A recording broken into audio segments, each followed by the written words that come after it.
honor the heroes of Gears in Operation 6. Colonel Victor Hoffman, a soldier to the core, doesn't take shit from anyone. Queen Reyna, a former outsider who unleashed the ferocious swarm army against the Cog. Locust Zealot, the result of Ukon's psychotic emulsion experiments. Spire returns with signature close quarters fights. And a new operation means a new tour of duty. To your fate.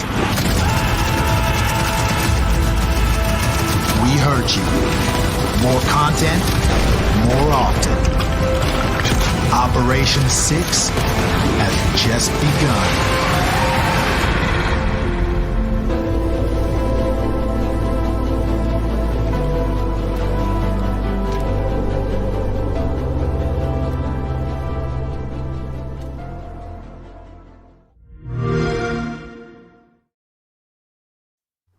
Hello and welcome to Midweek Gaming. Sorry about that. I thought you all had to see how to make a terrible trailer that doesn't sell a game or an operation. That's how you do it. Coalition style. So how are you doing, Mama Rocks? Thanks for coming on this week. That's all right. Absolute pleasure. It's great to be here. Thanks for having me on. Nice. It's good to hear. Have you been gaming much? You know what? I have. I've been playing. I've actually gone back and played Gears Ultimate Edition. Nice. So I'm enjoying Good that one. at the moment, as well as golf, of course. I'm on that golfing game. I'm not. I'm not. You're not. I'm not been convinced yet. Not yet. You know what? I really enjoy it. I'm not that great at it, but I enjoy it. Well, that's the main thing. It is. Yeah, exactly. It's one of those games that you can just sit back and chill out to. You know. Do you fall asleep to it as well? No, I haven't done That's that only yet. you, Stubbs. That's only you. I can fall Did you- asleep to did you- Gears did though I as well. Stubbs falls asleep in his own podcast. So Yeah. Yeah. When you It got will a nap, happen. you got a nap. Wow, it's good to have you on, Mama Rocks. It is. Welcome, Animated Evil. How are you doing? I know you've been very, very busy recently. You have. That's Yeah, not a big size, Stubbs. It's about to get a lot worse as well. We've just announced that I've now shifted to 12 hours for the foreseeable future at work, so gaming's going to take a hit. But other than that, all good, sir. Lube up.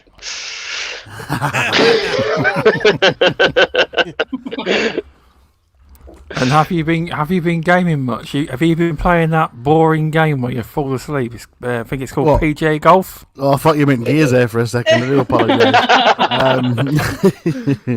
Yeah, I've played a bit of golf. There's some good courses on there, but for single player Sunday, on a Sunday I like to play a bit of a single player game. Turn off multiplayer. I started. I know I'm a bit late in the day. Far Cry 5, which I'm really enjoying.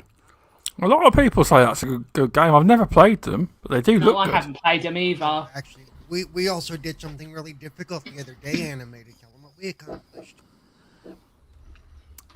You on in the division? Well, you Yeah, what you? yeah. Yeah. Oh, did you?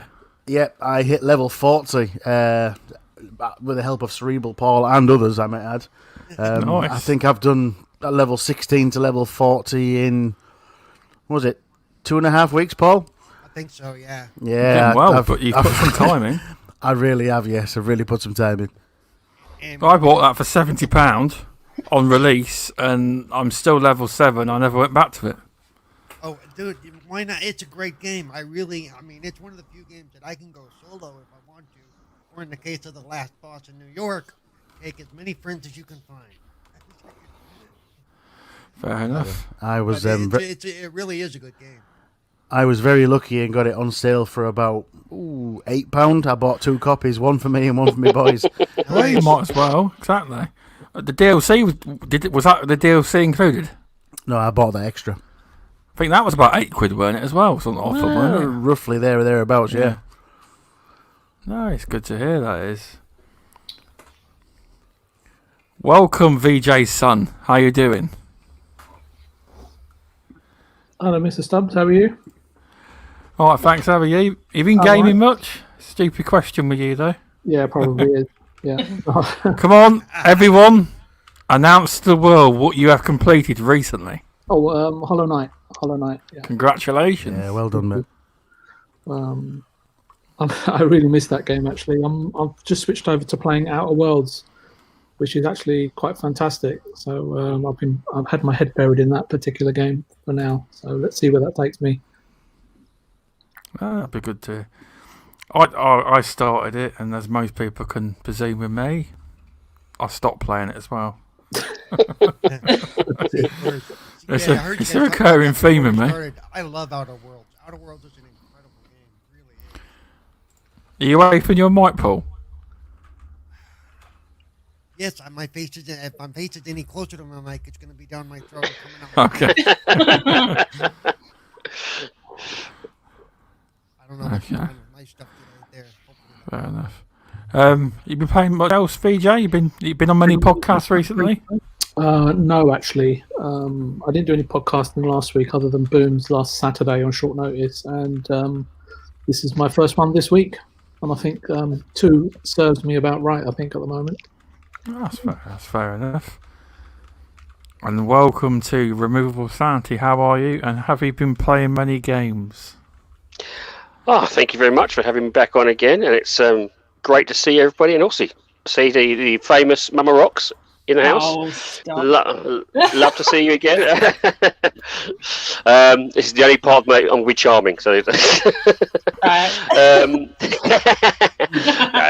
great to see you. Honestly, it's great to see you. See, I really kind of speak to you on Twitter, so it's like, it's nice to hear someone's voice. I'm real. It's weird, isn't it? It's nice to hear someone's voice. There we go. That's if I don't sound like a creep, I can't. That's it. He's just been able to look at you through the windows. Now he can finally hear your voice. Right, I'm going to look out as my turn. If you hear, obviously that shadow in the corner. No, trust me, to the left. I'm way too lazy to move. Yeah, I'm way too lazy to move. No, trust me on that. Stubbs. No, it's great to be back again, and I have been playing some games. I've been mostly trying to get through a little selection. I know it's a hard thing. I really it's a bonus me. I'm reviewing some indie games at the moment, and so I'm very privileged in that respect. And I've been trying to get through the little backlog I've got for there, which is highly privileged. I do feel privileged for even just doing that. And also, I've been going through the Outriders demo, which I know a few of you may have not played. But those are 2 main things I've been kind of pushing through at the moment. Okay, yeah, I've given Outriders a go. I've not got that far in it, but it does look good, but you can tell it's made by the Gears Judgment developer. You can tell. It's quite obvious. It is. I think it's one of those things that... I've been seeing a lot of people saying that you can see it resembles.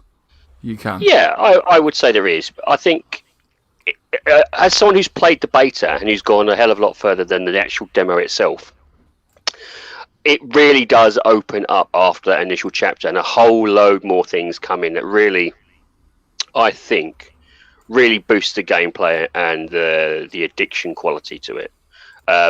It's a shame, really, that they didn't go to the similar sort of, I would say, to the same sort of checkpoint as they did with the beta, because I think that opened up a little bit more to people's eyes, and for me, really, just going up to that point was like, wow, this is actually a really, really good game.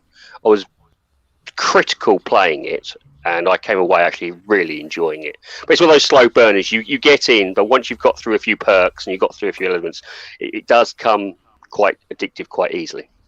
Are you talking about Selfridges? I wish I was that posh. It's good to hear about the Outriders, because I know they've spent quite a number of years working on it, I believe. So hopefully it pays off and it's a total success. Hopefully, when it comes out, they must be confident to release the demo, because developers are scared in general to release betas or even demos these days, because it puts people off buying games. It does. It shows confidence. Yes, indeed. And I must admit, I said I was very skeptical. To be honest with you, you think, it's one of these semi-open world games again. It's just going to be another rehash with a different skin on top of it, or theme. And it knocked me back.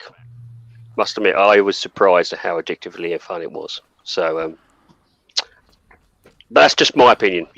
Try the demo for yourself, see what you think. But I do think that the demo itself was a little short. I think they should have stuck with the same amount that you got with the beta. I think that opens up a little bit more and gives you a bigger hint at what the whole game is about, rather than and the abilities and the actual gameplay itself was about rather than the demo. But the demo's a teaser, effectively. It's like a teaser trailer for me. Yeah. I kind of have. Well, it's just more people get to try it, and a lot of people might end up buying it, so it's a good thing in the long run. I think, more demos, please. I'm not knocking it. Please, more demos for everybody. I think we should get demos. We used to have them in the old days with the demo disc. Let's have them again. Let's, bring it all back. No, so it's good. If I start getting AOL disc again, I'm blaming you. Anyway, welcome, Cerebral Paul. Thanks for coming on again. How are you, and what have you been playing, or what haven't you been playing? I've been playing a lot of Division 2, and of course, I finally beat the big boss on New York, so I can move back around. So that's good for me. A lot of some golf and other stuff, just kind of piddling around. I am gonna, now that my mother is back in town, I am going to start getting back into the medium. I want to finish it up probably this week or next week. So I've been looking forward to that. So that's about it. That's good to hear. Trying to get things back to normal around here, finally. Yeah. Remember last week? Anyway, have you got your McDonald's? Yes, I do have my Mackie Well, that's the main thing. Here we go. Hey, hang on. And a flushable toilet. Someone's with Mr. Tushi not here, someone's got to be repping the McDonald's, otherwise we'll never get sponsored. Exactly. Yeah, sorry, Paul, you're in. Yeah. He's got an early start tomorrow, so he's not coming on. I know, I was kind of bummed when I saw that too, yeah. Yeah, I mean, McDonald's round in England does open up at 4 a.m, so he wants to get there nice and early. Got my Mackie D's, yeah. As you can see, I'm broadcasting from outside today. I moved, so...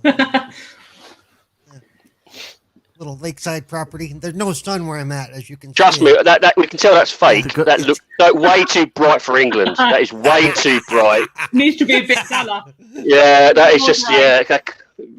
Maybe where Mummarocks is, but it's nowhere near it. The good news is with that new vehicle behind you. Yeah, that's it. Yeah, that vehicle behind you, you can go to any McDonald's you want. That's it. Anywhere in the world. Yeah. And I don't go to the ones in England because they're really bad. So yeah, well, actually, ours are a lot smaller than yours. Yeah, they are. Yeah. So much smaller. It's just perfect for the intimate, aspects of childhood, wasn't it? It's where English people got their first kiss in the olden days. McDonald's. Yeah. On the telephone booth. Yeah. It wasn't by choice. I was just trying to stand on cue.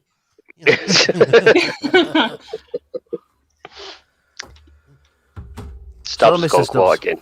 So, Mr. Come on. What are we talking about first, sir? Sorry about that. My son came through and asked me for a bowl of cornflakes with no milk in. Nothing wrong with that. 10 at night. That's fine. Doesn't need a spoon with no milk. It's all good. Yeah. Exactly. What shout outs to the chat. We'll do some shout outs.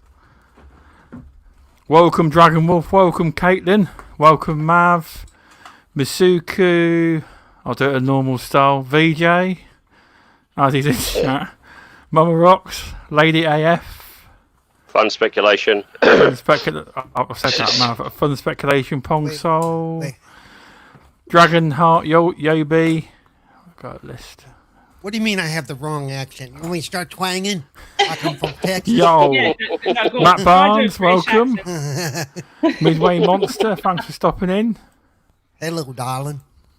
Very good. Right, it's something that we haven't talked about a lot, but VJ was talking a couple of weeks ago that every other podcast on the planet's talked about it, but we don't really talk about it. Would you ever want Sega to ever be acquired by Microsoft, or do you think it's even possible? I mean, my opinion is, since the release of 2.0 Hospital, there's been a steady stream of games into Game Pass, and I would say they've probably already got a Microsoft Game Pass partnership already in place, and I think as it stands, I think that the deal's strong enough. But many people think, we should buy them, but there's a lot to it, you see, because they own arcades and they own a lot. There's a lot that comes with Sega, and I don't really think them acquiring them is really beneficial, because they've got a lot of IPs and a lot of games, but I don't think Xbox would do anything with them, really. And there's a lot of red tape around buying Japanese companies if you're American. I just think the partnership deal works, and clearly it does, because I think last week or the week before, a lady quite high up at Sega said that they were really happy with the partnership and the way the games are being received in Xbox Game Pass, and especially with the 2.0 Hospital community, it's going really well. But one person I will get his thoughts on first, because I know he's lived out in Japan. VJ, have you got any thoughts on this? As it was something we discussed a few weeks back, you had some thoughts on this subject. He's gone. You for there, a cuppa. VJ? It's gone. No, it's fine. Would you like to take this, Mum Rocks? Do you have a view on it? Or I do. I wouldn't mind seeing them. I understand that, though, that there's a lot more to it than them simply buying them. But Sega have some great games. But again, it's what could they really do with them? Yeah, that's the thing. Is it going to be worth it for them? I mean, I can't see them doing anything that they haven't already done with games like Sonic or anything like that. Yeah, you're right. You are. It's one of them things. Yeah. I mean, it would be cool to own Sega, but what you do with it is another matter. Yeah.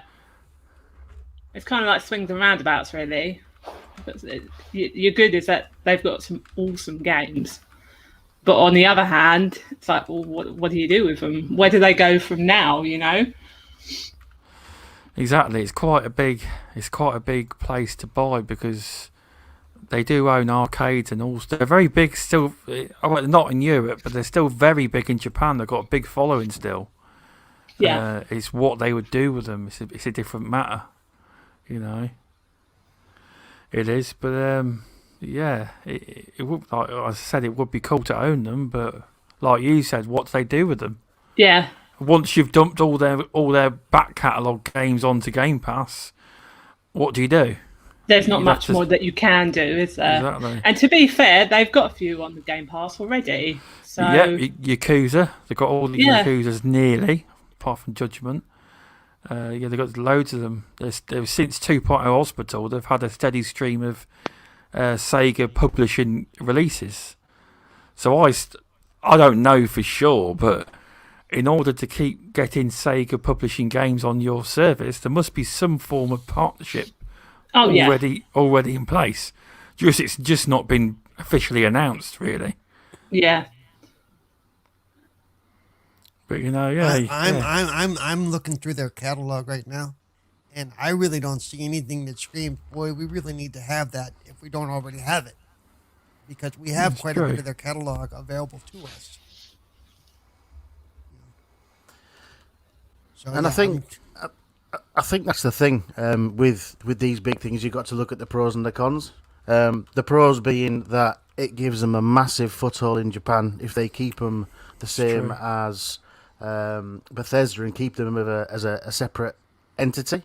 So I have them as their Japanese publisher. Yeah, because if you made them exclusive in Japan, that would not go down well at all. Exactly. So Japanese wouldn't like that. Yeah, you could own them and keep them as they are, and have that as your Japanese publisher. Maybe pull some Japanese devs in, possibly. But what I could see real quick is if they were to do it, it would have more an effect on the Japanese market than it would on us. I think. I don't think it would affect the American market hardly at all. No. So from Microsoft standpoint, it might be good business for them, but we wouldn't see much change in what we're seeing now. No. And then, obviously, I agree completely. And the downside of that is they don't need all of what Sega is. So there'll be a hell of a lot of redundancies selling off of dead wood, not dead wood, but for want of a better phrase. A lot of the lot of the IPs would die. They would Plus, Microsoft don't really want to be owning arcades, amusement parks, and stuff like that. No. They don't want to own any of that. It's true. They don't. Yeah. So, as for buying them, I don't think so. A publishing partnership, possibly, but as you quite eloquently said, Stubbs, that we have some of the bigger IPs already coming in. We're missing some that have never come to the West, but the fact that the new Yakuza 6 I believe is coming into Game Pass. I think I've read that somewhere. That's big news when it launches. It is, yeah. We haven't got Like a Dragon, like you say, but will it be coming soon? Who knows? I think it will. Obviously, what people have to understand is that Game Pass they have monthly announcements of games, and you can't just say, "Here you go, here's everything." You got to keep some games back, haven't you, for announcing. Otherwise, you'll just say, "Here's the year's games. There you go." And then people go, "Oh, there's no more new games coming." So you have to keep a steady stream going. So there is a lot of people moaning about it, about Yakuza Like a Dragon's not in Game Pass, but I do think it will come, and I think Judgment will eventually. You know. Yep. And some of the titles, like the Total War titles that they did, those are all on PC. So I mean, they don't necessarily need to come to console for us. Agreed. A bunch of stuff that they do that is on PC already. So yeah, like I said, if they do, it's strictly to get into the Japanese market. It's not gonna. They're not gonna decide to port all this stuff over to the U.S. market. I don't think. Exactly. We already have one form or another. Yeah. I'll just do a couple of shout outs because there's a few. Welcome, Judzilla. Thanks for stopping in. Welcome to the Indie Gamer. Thanks for stopping in. Welcome, Infinite. Thanks for stopping in. And welcome to Steel Rain. You're a beast at Gears, mate. I killed him once, though. Community game night. But that was it, though. But no, it was fun. A lot of people thought it quite funny when we were playing King of the Hill. I was getting quite wound up a little bit. I thought it was salty, I was. Because you should try golf. We were losing. Put it this way. Try golf. It's much more calming. We were losing. We were. I was happy I was on the winning side, Stubbs. That's all I'm saying. You were. Yeah. Wow. I seen you camp in the ring. Yeah. Absolutely. That's the point, isn't it? No, it's not. It's not actually, but it worked. It wasn't Camp of Duty. It was Gears of War. Come on. But they all do it online. They do, But yeah, no, it was fun. Yeah, but yeah, no, some good points. Have you got any points to add in, Removable, about Sega? I think I'm going to be the opposite, to be honest with you. I don't want Microsoft to acquire Sega. Sorry, I'll make that clear. I wouldn't want it. All I mentioned was I would like the partnership for Game Pass to continue. I think that's the better option. For me, I think if I remember hearing, Sega's split, or there was a rumor they split in some of their acquisitions, just in between them. The hardware, apparently. I think it was the hardware. Yeah, so I don't know whether that hardware division is picking up the arcade aspects, which it may do. For me, I would, if anything, I'd like them to strengthen that bond with the Game Pass, and if anything, probably invest in Sega. Give them free reign, put some funds in there, because I think that would probably help them. I think they're very hesitant at the moment. They've got some IPs, some that are just they are kind of sitting by the side at the moment, haven't been really invested in. I'd like to see them push more into some of the existing IPs that have just been left alone and not left to, I wouldn't say rot, but kind of left in the dust, and also look at some new IPs. And I think at the moment, and again, VJ will probably have to correct me for this, but I feel that they probably don't have the funds, or they're not willing to take the risk if they had a whole chunk of funds from Microsoft, maybe they would move forward with that. I can see that. Or be more willing. And I think if they did that, they would not only would that strengthen the bond with Sega, but I think it would strengthen the bond with Japan. You imagine, even if it was a game that just, a few games IP, with brand new IPs that came out from Sega with the Xbox branding on it as a, a sponsor. Yeah, no, that would be a good idea. Yeah, it would. It would. Apparently, we have a caller in line 1. So we do. That's Tushi asking for his Mackie D's. It will be. It will be. Welcome back from the dead. Thanks for stopping by. And welcome, Animated Evil. Thanks for stopping by. Oh, you're very welcome. I might as well keep it rolling. I do it all the time. Anytime, Stubbs. Who's on line 1? VJ. That'll be me. Is it? You're back. There he is. There he is. I was worried you were going to disappear for a little bit. So your topic about Sega. Oh, I got lost in. It's gone. I got lost in Paul's TARDIS. That's not a euphemism, everybody. You got any more thoughts on it removable? No, I want to hear what VJ says. Come on, VJ. Give us that wisdom. What we're discussing. Would you like Xbox to ever acquire Sega, and do you think it would ever be possible, or would you be happy with, like, the Microsoft Xbox Game Pass partnership we currently have now, which I think's fine? But have you got any views on it? I can't hear it. Just so you know. Oh, if I was podcast, I can't hear the podcast on. What the hell? Who's that? Oh, It's come from Mama Rocks. I thought it was Boris Johnson. That sounds like. Oh, it's my phone. I think I don't know. I've seen a lot of media outlets and a lot of podcasts cover this, but for me, it's like what I've been hearing was pretty foolish, and that's what kind of irritated me. So that's why I was, because I caught the beginning, because that's why I was discussing it with you, Mr. Stubbs. So, but if I was, let's just say I didn't really know that much, just from a layman's perspective. If I was laying a wager after sort of weighing up the odds, so to speak, I would say that the acquisition of Sega won't happen. I agree with the partnership. I think all platform holders will cement partnerships that will establish their hardware. All right, I think that's inevitable. But I've explained sort of previously there's like historical and personal reasons why Satomi-san, as a boyhood Sega fan, bought the ailing Sega and changed the name of his public listed company at that time from Sammy Corp to Sega Sammy. So Sega, they don't just make money from developing and publishing games. They internally license their properties to divisions, the other divisions within the corporation, Sega Sammy Corporation, in terms of like the pachinko slot divisions, and everything's at arm's length. And it's common business practice amongst group companies.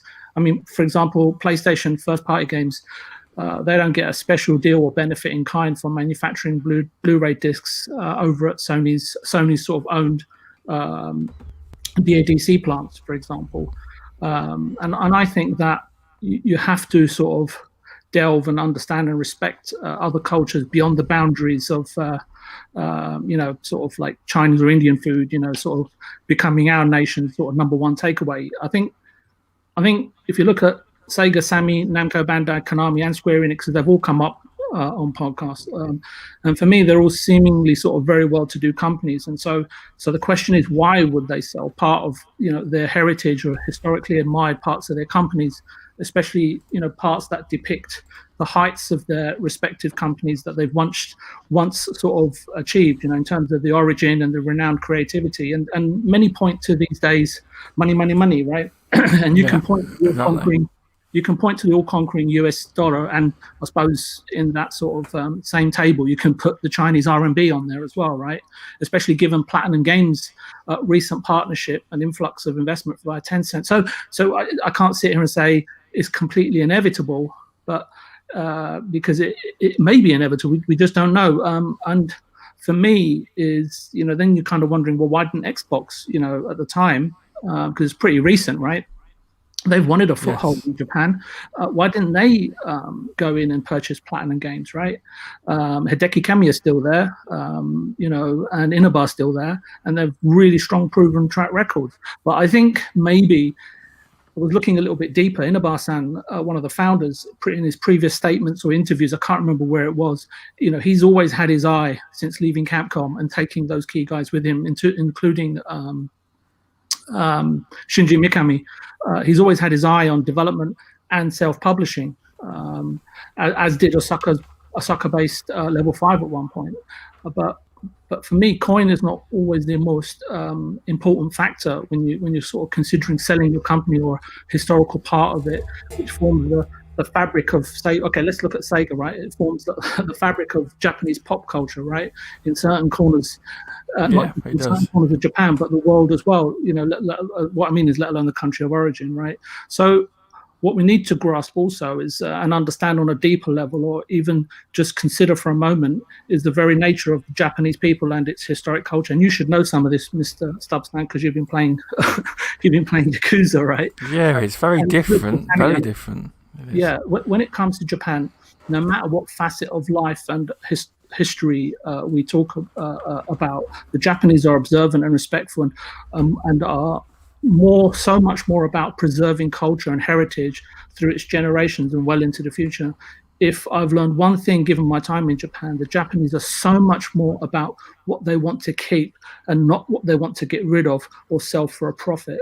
And for me, I think during the Apple days, what also cemented in sort of in my memory, that they are still incredibly sophisticated in their simplicity, and it's to be admired. I guess that's why one of the things that sticks in my mind, my thoughts always sort of open up, and is in terms of how they adopted Steve Jobs, and by extension Apple and its products, and not Microsoft's, amongst many other brands that have tried to invade Japan without dropping bombs or mass destructions on their city, so to speak.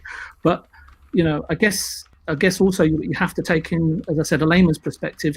I'm seeing Japan from an era gone by, and that perhaps no longer exists. And other thinkers and advocates, perhaps will get their wish. Perhaps Bill will get it. I don't know, but. And then on occasions like that, sometimes I feel I should just hold my tongue on these issues and perhaps follow Frodo's footsteps into the undying lands, so not to suffer the decay of this world. But anyway, I'm starting to digress, so let's move on to the next topic. Yeah, no, you've got very good points about Sega. You are probably right. It is probably best it's probably best to keep it as it is and just keep a partnership in place. It is. To be honest, because it's like, I think you might have missed it. Animated said he was talking about if they did ever buy it and they tried to make the games exclusive, that would not go down with the Japanese people very well at all. It would upset them. That would. They wouldn't like say they pushed in and bought them and say all the games now are exclusive. I don't think the Japanese people would like that at all. Other than the studio that makes Yakuza, a lot of the talent that they had left, and Sega never replaced it. What they did, and obviously is well documented, is that they went and acquired Atlas, right, which was a bit of a surprise at the time. So, as I say, the division is actually run by Satomi-san's son, his oldest son. So, but it'll be interesting. As I said, coin is important, and I think Sega, for what it's worth, will just continue to, plod along as they are, and until we hear more. That's exactly true. It is. Yeah. Just trying to see what we've just done there. No, yeah, you are right. You are. I think they're doing fine as it is. Just don't upset the apple cart. It's fine. It is. Did anyone see? Did anyone see the Elden Ring leaks? And are you excited for it? I don't know if it's anyone's kind of cup of tea, whether it's a big topic or not. I'm very excited for it. Oh yeah. Yeah, I am. That's my jam right there. Although I'm kind of like, I have this like love-hate relationship with leaks. When a company have been working on something for such a long time, that are working really hard on it, and they want to be the ones to show it off. It must be really And frustrating. then imagine that getting leaked, and it's kind of like, oh, yeah. No, So I I do do- feel for them on that. Yeah, it can't be very nice when No. you worked on it and you wanted a massive major reveal. You put, Right, take yeah. the world by storm. Then someone Yeah. leaks it on Twitter or Reddit Yeah, or wherever and it it's came like, from. well, people have already seen it now, so it's like, well, all them months, that they've spent on wanting to show the world this thing, and it's spoiled. Plus, you don't also know if it's the final product. Imagine you're going through finishing a painting and someone leaks your painting. Say with 95% of the way through, you're almost finished. Someone leaks it. You're like, oh god, that's going to be more frustrating. I think because you're like, I was just about to touch that, just about to finish that to the perfection I want it, and now it's out there in the world. Yeah. So you'd be like, why bother? Yeah. It's no, going to be crushing, isn't it? Yeah, and then people get on that whole, it doesn't look great, and it's like, whoa, it's not finished yet. It wasn't supposed to come out just yet. Exactly. People get this whole wrong impression about it then. Yeah, it's a catch-22. You can obviously be enthralled by like, oh, something's being leaked, but at the same time, if you look at it from their point of view, it must, as you said, it must be devastating. Yeah, it must be so frustrating for them. You think, I'm just about to tweak that, and now people are going to moan about it. And then boom, someone else has done it, yeah. Or you mean like Exactly. when a review site gets an early release version and they complain about how it looks without telling everybody it's an early release version? Yeah, without a doubt. Yeah. Yeah, exactly. Well, and to be fair, that happened recently. It happens on a regular basis, especially with the indie titles. In some cases, one of the games I reviewed, the actual publisher, it wasn't the developers. The publisher gave us a almost like a beta build and not the finished product, and it got slated heavily in the reviews, and it was due to the publisher not giving the final product. And I was, well, lucky enough, I was like, this can't be right. So I actually went back to the publisher and went, is this correct? Luckily, within the space of about 48 hours, they realised their mistake. And they put their hands on it, look, this is, please don't review this. This isn't the game that you're supposed to get. So things like this happen. And it can, if a review or anything like that comes out, it can seriously tarnish, especially in terms of negativity, the game right from the off. Okay, hopefully I can stop my mic from fading in and out now. So. I don't know what's going on. Everything hadn't changed, but it seems to be acting up. So. Yeah, because you were quite low early. You were quite low early, really low. You couldn't really hear you, but now it's a lot now better. I should be really loud. Now I should be really loud. You are in a minute, yeah. Gotta be heard over you guys. You all talk weird.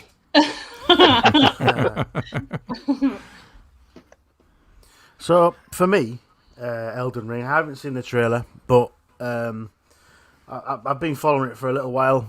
Again, like Mama, it's definitely my thing. I mean, what can go wrong? You got the developers, from Software that do, was it Demon Souls? And written by George R.R. Martin. I mean, it's a match made for me because I've read all the books. Wait! If it's written by George R.R. Martin, it may not be finished even when it's finished.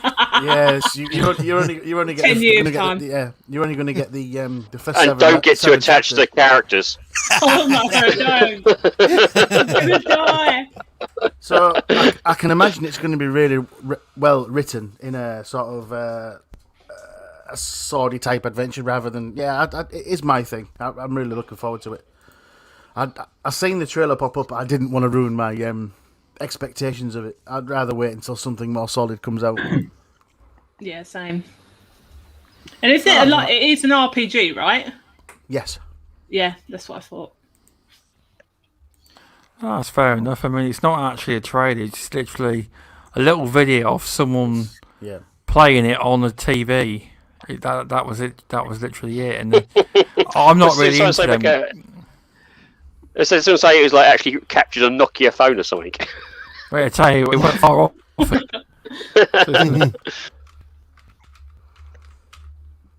I can tell you now, if someone had an NDA or that was a beta tester, or it was just a tester in general, No, I don't know. that is going to be a bite in their backside. I don't think they'll ever be trusted again. No. You are so. It is. I'll tell you now. It is not worth ever breaking an NDA for anything, because the moment you're tarnished, your name will circulate like wildfire, and you will never get that back. The gaming industry, even as big as it is, it's still a small community. You break one NDA, It's a and they all bubble. hear about it. Yeah, they all hear Oh, about it's a very much a click, and I can tell you now, it was surprising when I went in for a couple of years how very tight knit it was. It is, everybody knows almost everybody and their business. It's like almost like you've walked into a family gathering. Effectively, when you come to some of these events, you're like, Jesus Christ. You're like, oh, yeah. It's like, wow, really? And it's like, yeah, they are everyone knows. They may not sound like it online, or they may not even admit it, but everyone knows everyone. Right. But I don't. It's gone quiet. Do any of you guys think, or ladies, sorry, as well? Do you think I don't mind. I'm not fussed. Does anyone think it's even realistic, even if that was the trailer? I know it was, but you don't know until they finally release it. Do you think it will even come out this year? Because I don't think it will come out this year. No, not a chance.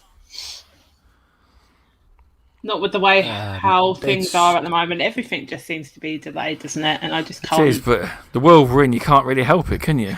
You can't, No.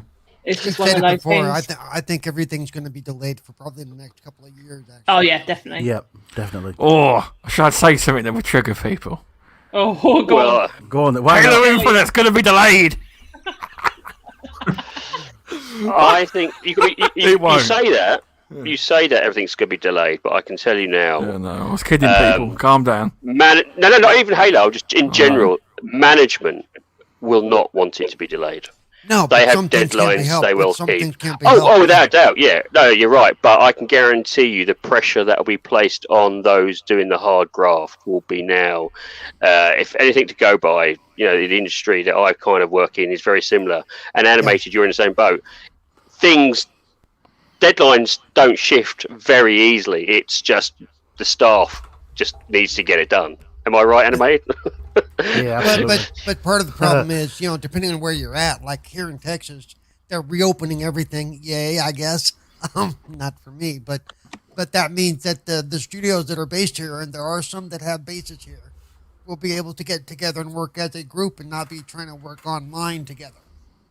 So yeah, they'll be able to speed up. But until that happens everywhere, you've still got to deal with the fact that people are working remotely, and they can't produce as quickly remotely as they can. I would disagree on that. I think you can. It's not as effective. It's not like the 100% effectiveness. But I can tell you now, you basically circumvent that because you're working more hours. So to get the same output, you end up doing lots more time. So I think you're right in terms of once it opens up. If anything, once anything opens up, it puts less pressure on those working. Well, and the co-creativity can be much more fluid.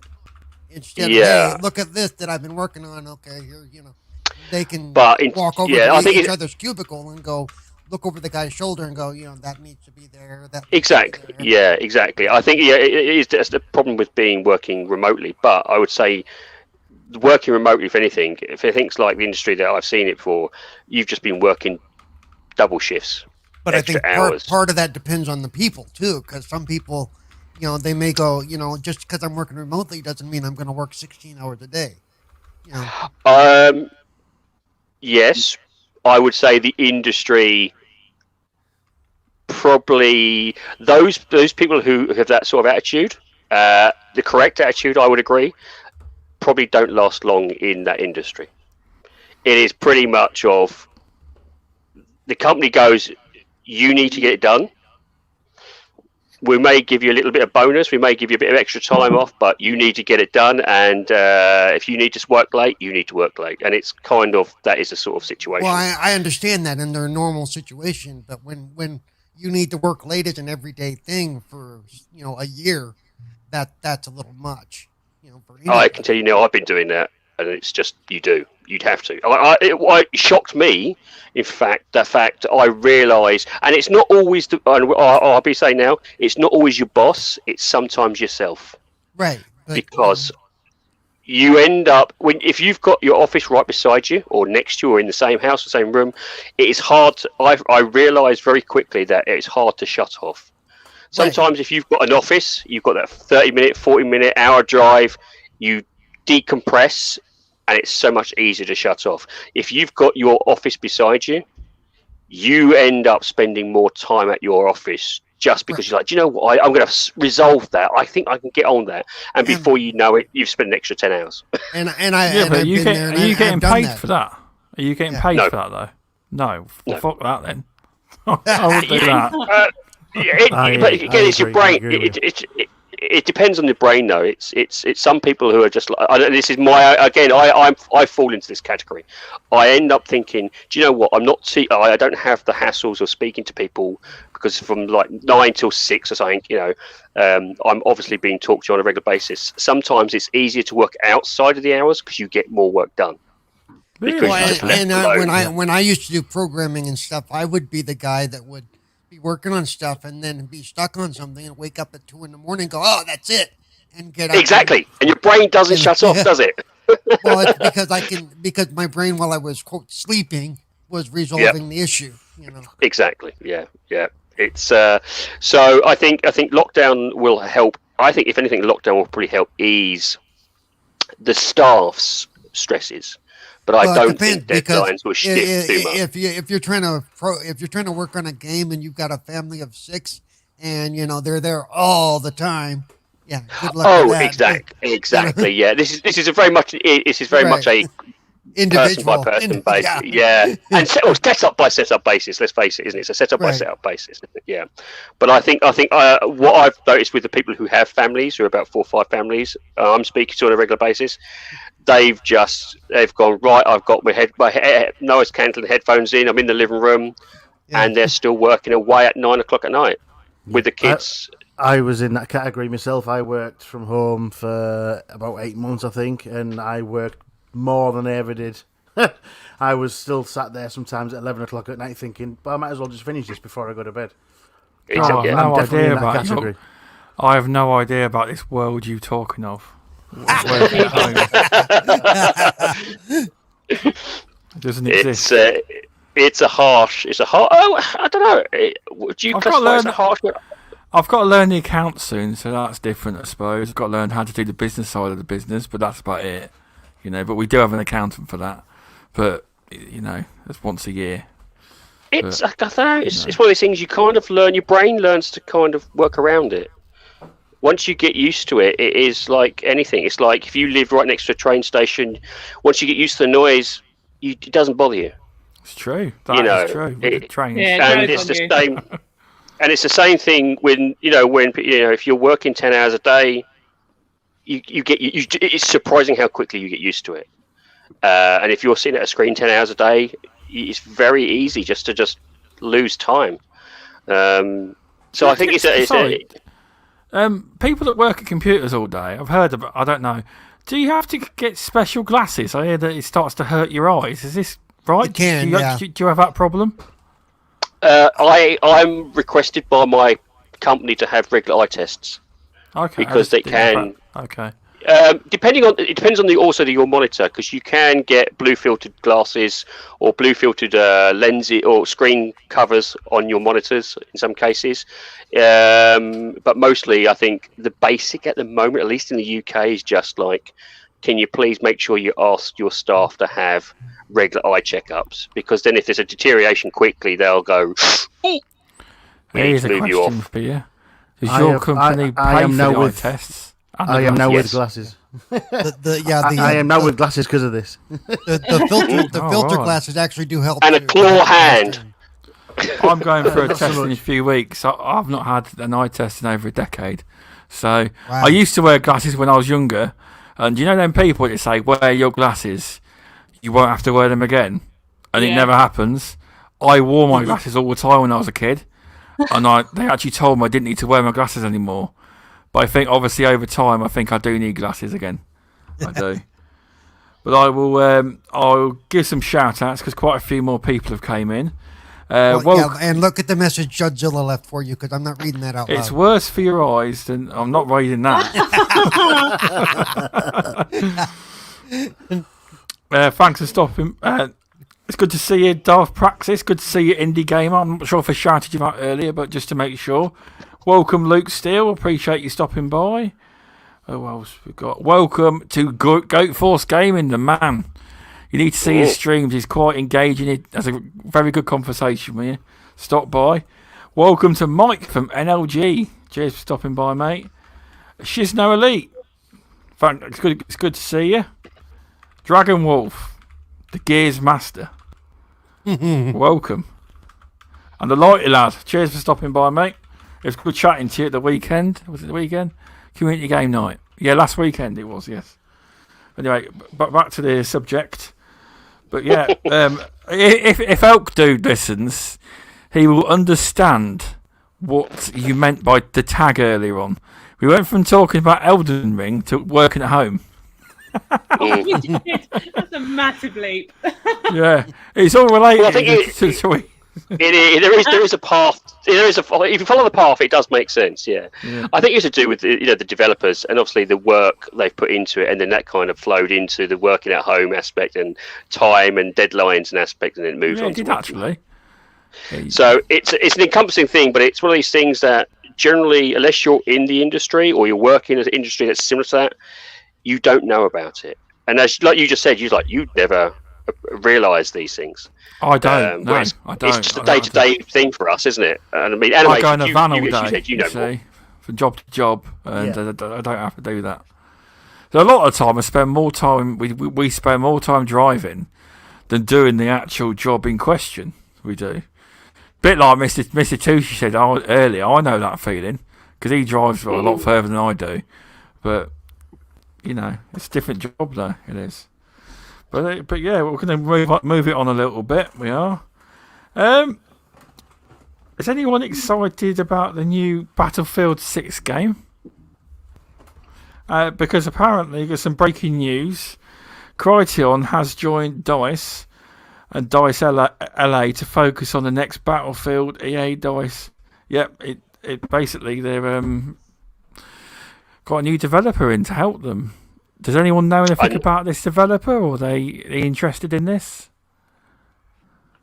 Battlefield 6. As long as it goes back to either Modern War or Future War, yes, I'm very excited for it because the Battlefield series is just amazing. It always has been. But once they started going back to the World War era, it just lost my interest altogether.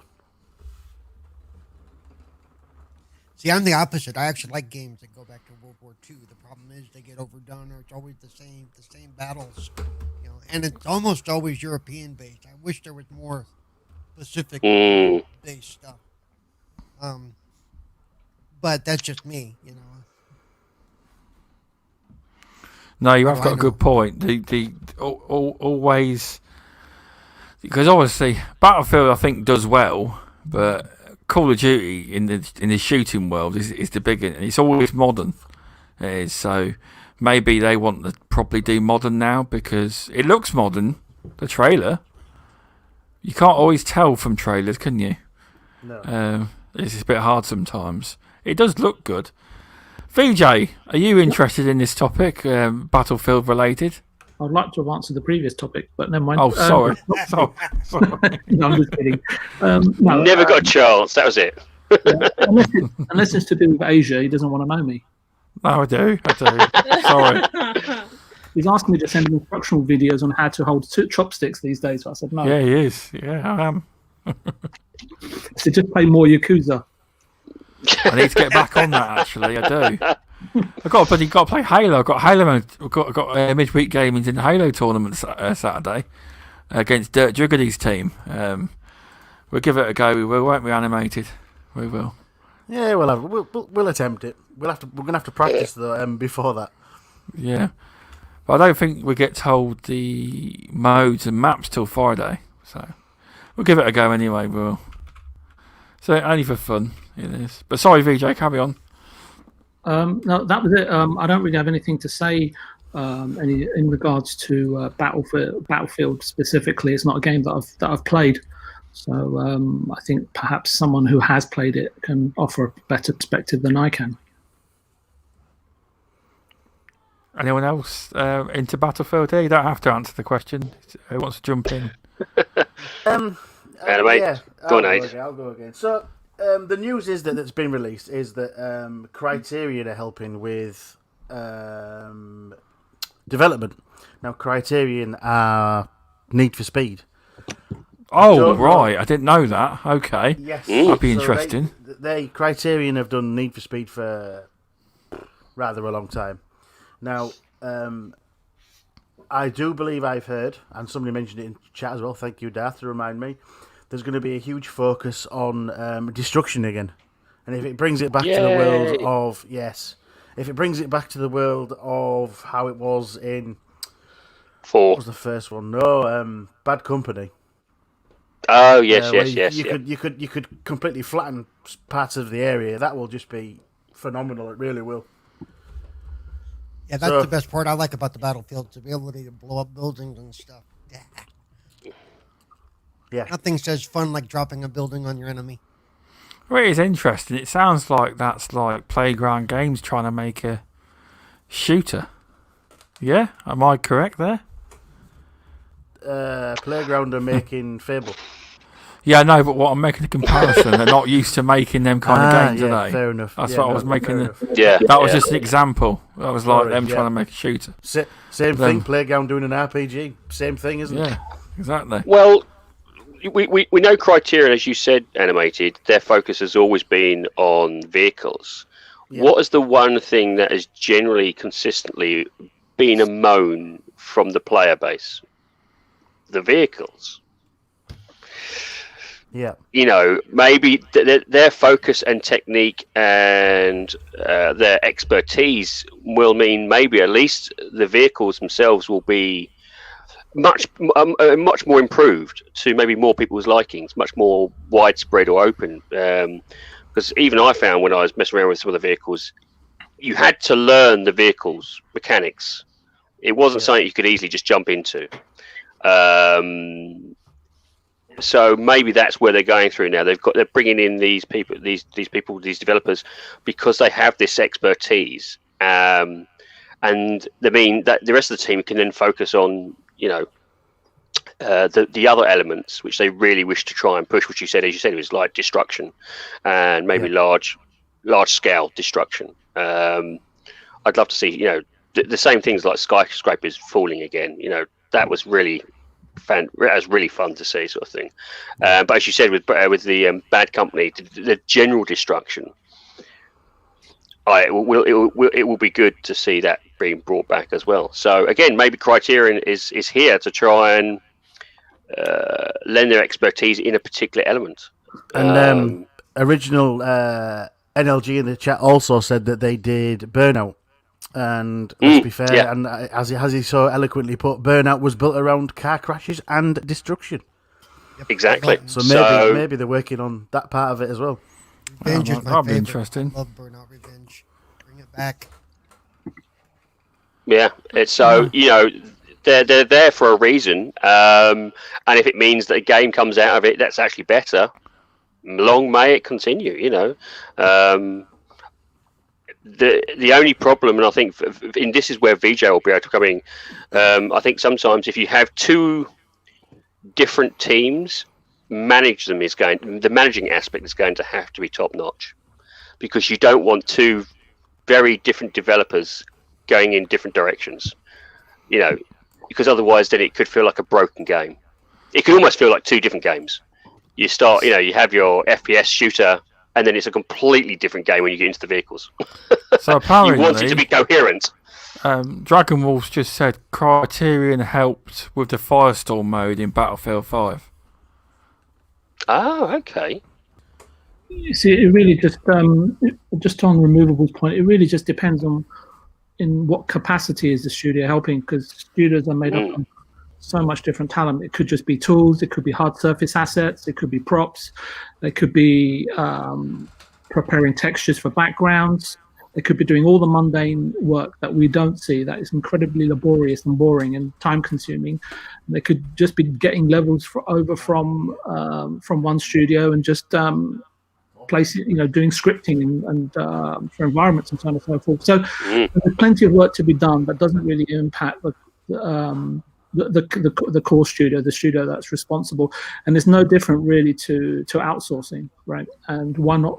And if someone's just mentioned if the studio's helped previously, why not outsource to an internal studio?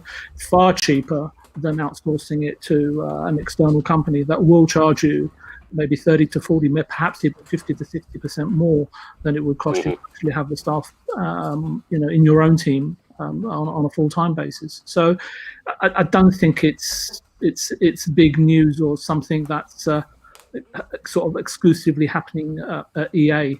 It happens across all corporations, whether it's hardware manufacturers like Sony, Microsoft, or Nintendo, or large publishers like EA, Ubisoft, Bandai Namco, etc., and Square Enix, where staff crossover happens, and even team crossover happens on a consistent basis. A producer on one project can become a director on another, one project can become a writer, or an editor on another project, because some of the talent that's out there, and we were talking about Sega, why have they fallen by the wayside? As I said, they've never replaced their talent.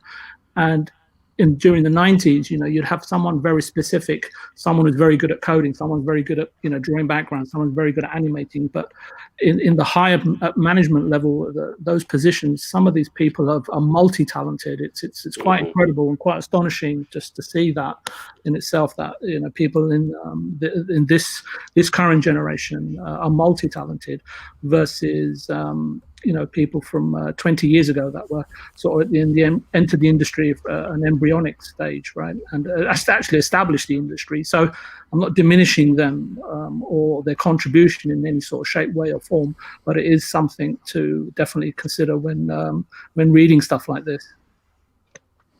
Yeah, no, it's definitely good points there, VJ. You have.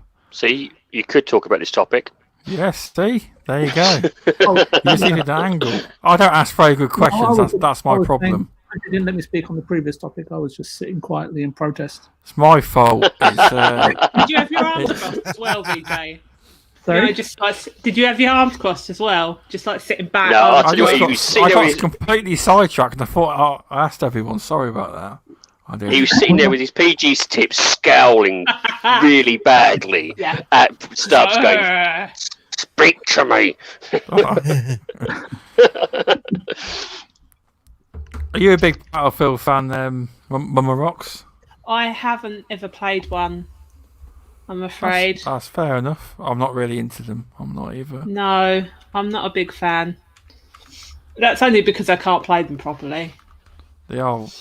Well, I've tried them every time I play them. If I didn't play a game I couldn't play properly, I wouldn't play any games. You'd never see me. Have you got any thoughts, Cerebral, on this? Like I said, I will play it, I'm sure. I don't know if I'll buy it brand new because I don't know if I want to. But I do like I like any game where you can tear apart the scenery, basically. I like that kind of. It does. I hate it when bombs hit a building and nothing happens. Yeah, like that really doesn't make sense to me. Yeah, even in like Titanfall, it's like, okay, I'm tromping through town on a big gigantic robot. These buildings should not be able to take this kind of damage and not even get a scratch. That fence has stopped me moving forward. Yeah, gonna have to walk around that fence now. That picket fence. That's that picket fence. 2-ton robot. Can't walk. We'll have to walk around the fence. Yeah. I definitely like to see more of what Paul is saying in games that are developed for these next gen systems. When they're not cross generational games, because there's loads of things I'd like to see. Removable would like to see. Thatmummarocks would love to see. Eva would like to see. It's just sometimes the computational cost of adding that tool or system or layering it into the engine, right, is kind of really costly, especially sort of debris and then and physics calculations. So I definitely the stuff that we've been missing or yearning for, shall I say, over the last decades, I would say, especially AI, because there should be really no excuse for that. So I'm hoping that some of the stuff that Paul said and Ruben was touched on, we do get to see in games going forward. Mm. Yeah, it will be exciting once the new tech, they fully realise how to use the hardware, because it takes them quite a few years to actually. Because even though the PlayStation games look quite good, they ain't fully realised the PS5 either yet. So once it's usually halfway through the gen, they really buff up the games that you really will see the true power of these consoles. They're not even touching the surface yet. They're not. Yeah, I think the power of the consoles or PCs or whatever, it's all pretty much of a muchness now. I think it's the investment by bigger companies and allowing the studios to be creative. But the thing is, they face such huge problems, trying to, from a creative perspective, telling producers, look, if we add this feature, it will make the game more immersive, but our producer will be sitting there, depending on which company, obviously. I'm not labeling every publisher tarnishing every publisher with the same sort of disrepute that I have or disrespect that I have for them. And it depends on, does the producer, can he go to his management, say, we need more time to layer this in, and the management will hang on a minute, is it going to actually sell any more units? And hence why we sometimes don't see things that are obvious to our sort of untrained game player, right? Maybe some of us are well trained, but I mean I was just playing PGA golf. I'm not particularly good at it, but I was playing PGA golf, and I think I was talking to Al and I said, Al, never convert to the game. It was. We had a good discussion that night, VJ. We really did. And we said, look, just to make the game more immersive, wouldn't it be fantastic? The trees are swaying and so on and so forth. But given the 10-mile-per-hour wind, at least some of the clothes that the characters are wearing just slightly ruffling, or moving with the way that the wind is blowing. And I know it may not seem like a big thing, but if you add up, all of these small elements, that if you can layer them in, if you've got time to do so, it just engages your imagination on such a higher level. And that's what I'm looking for that sort of. In our previous versions of Tiger Woods, if you hit the ball into a crowd, it would hit one of the crowd, and they would it? That's right. Okay. So now I know why Al is always aiming for the crowd.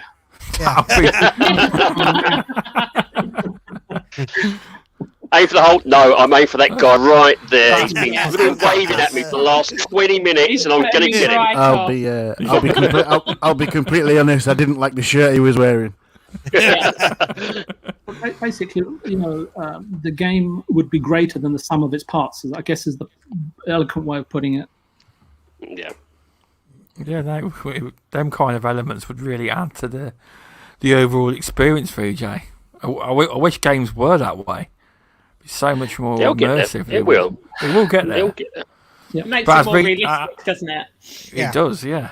It's all about how games engage it's not really graphics or anything like that. It really is just about how games capture you and how they engage your imagination for extended periods of time. And any game on any given day can do that for any one of us. Mm-hmm. I think that even like Madden, they should add like a random streaker comes running across the field. Let's make it lifelike. Yeah. That'd be amazing. Quickly followed by the Marshals rugby tackling him. Yeah.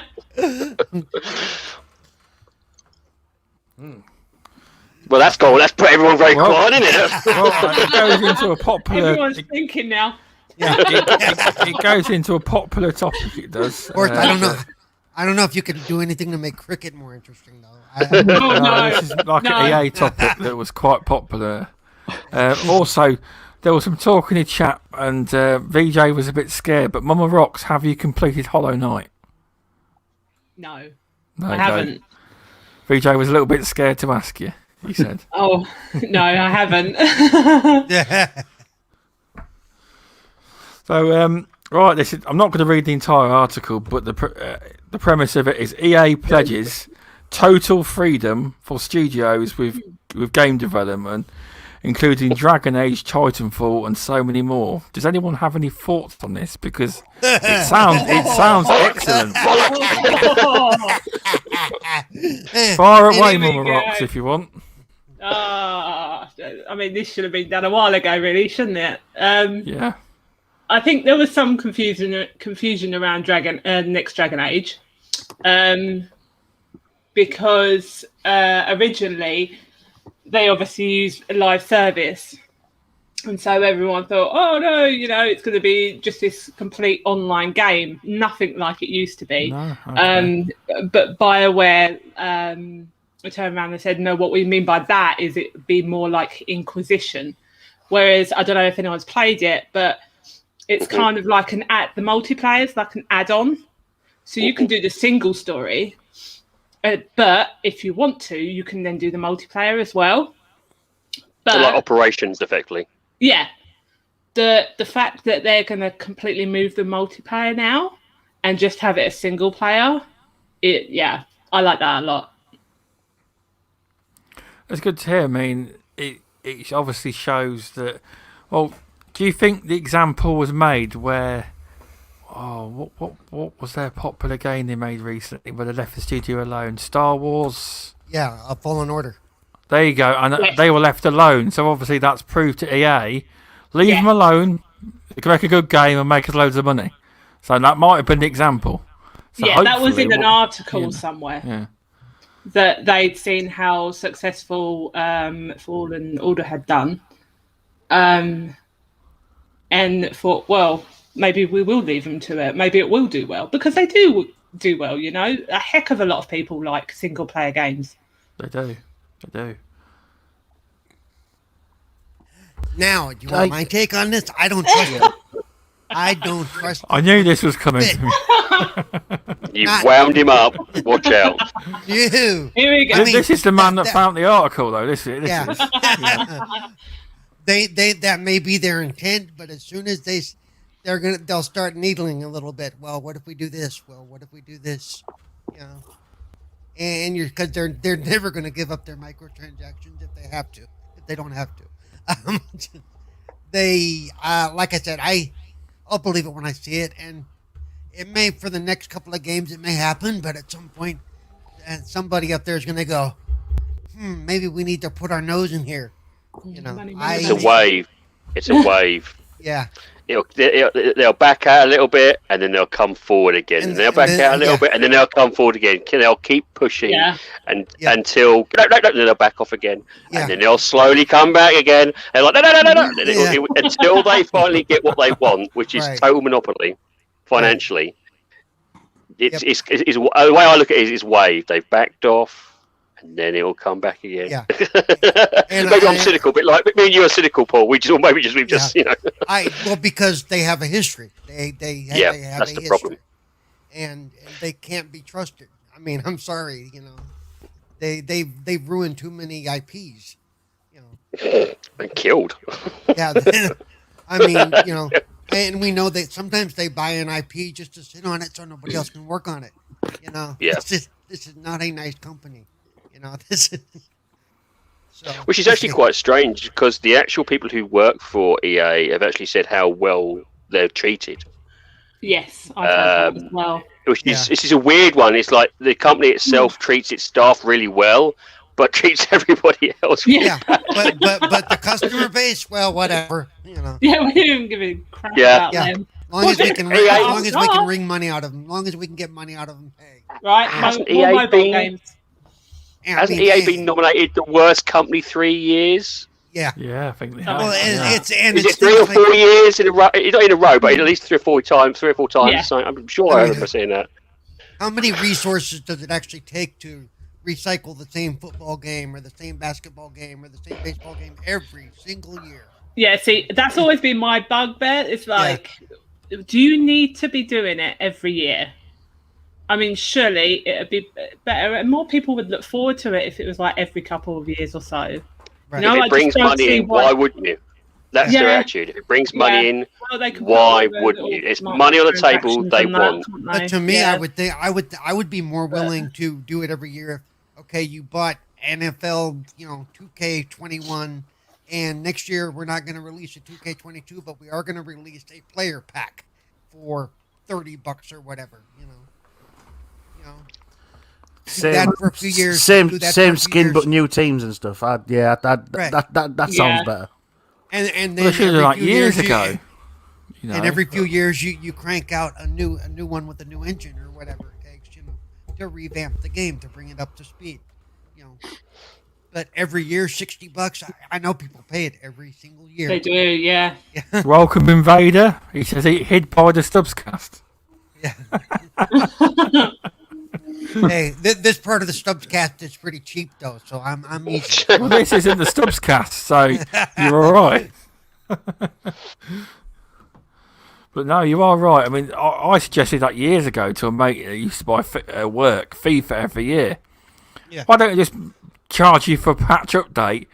Oh well, they've changed this. I said, when you put it on TV, does it really look that different? Oh well, not really, but they've tweaked this and this. And a lot of the FIFA guys, you can't tell them. They're like, no, this is different. But it's not the same game. A lot of that could be done in the update, too. They could be. Just charge them for a patch update. It would save them a lot of money.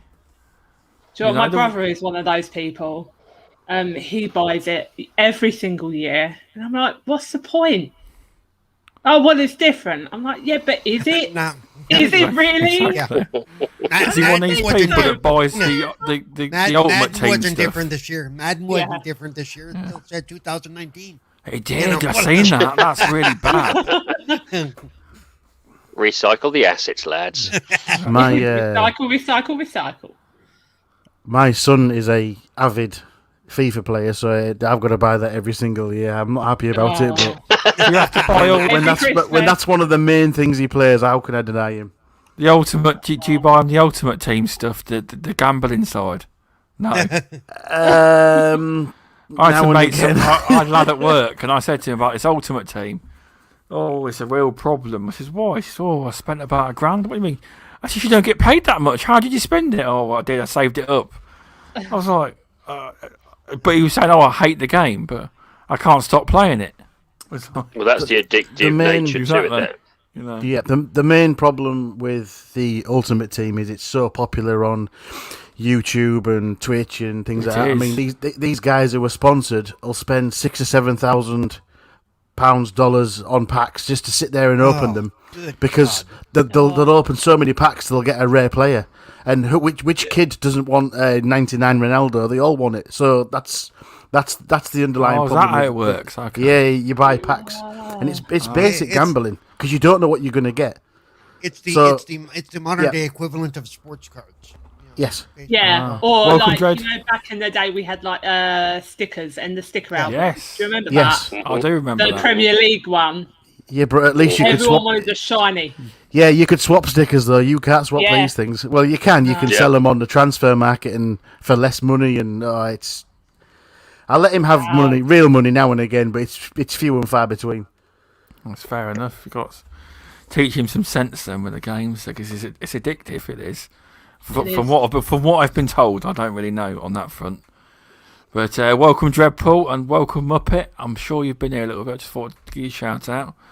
But yeah, it's a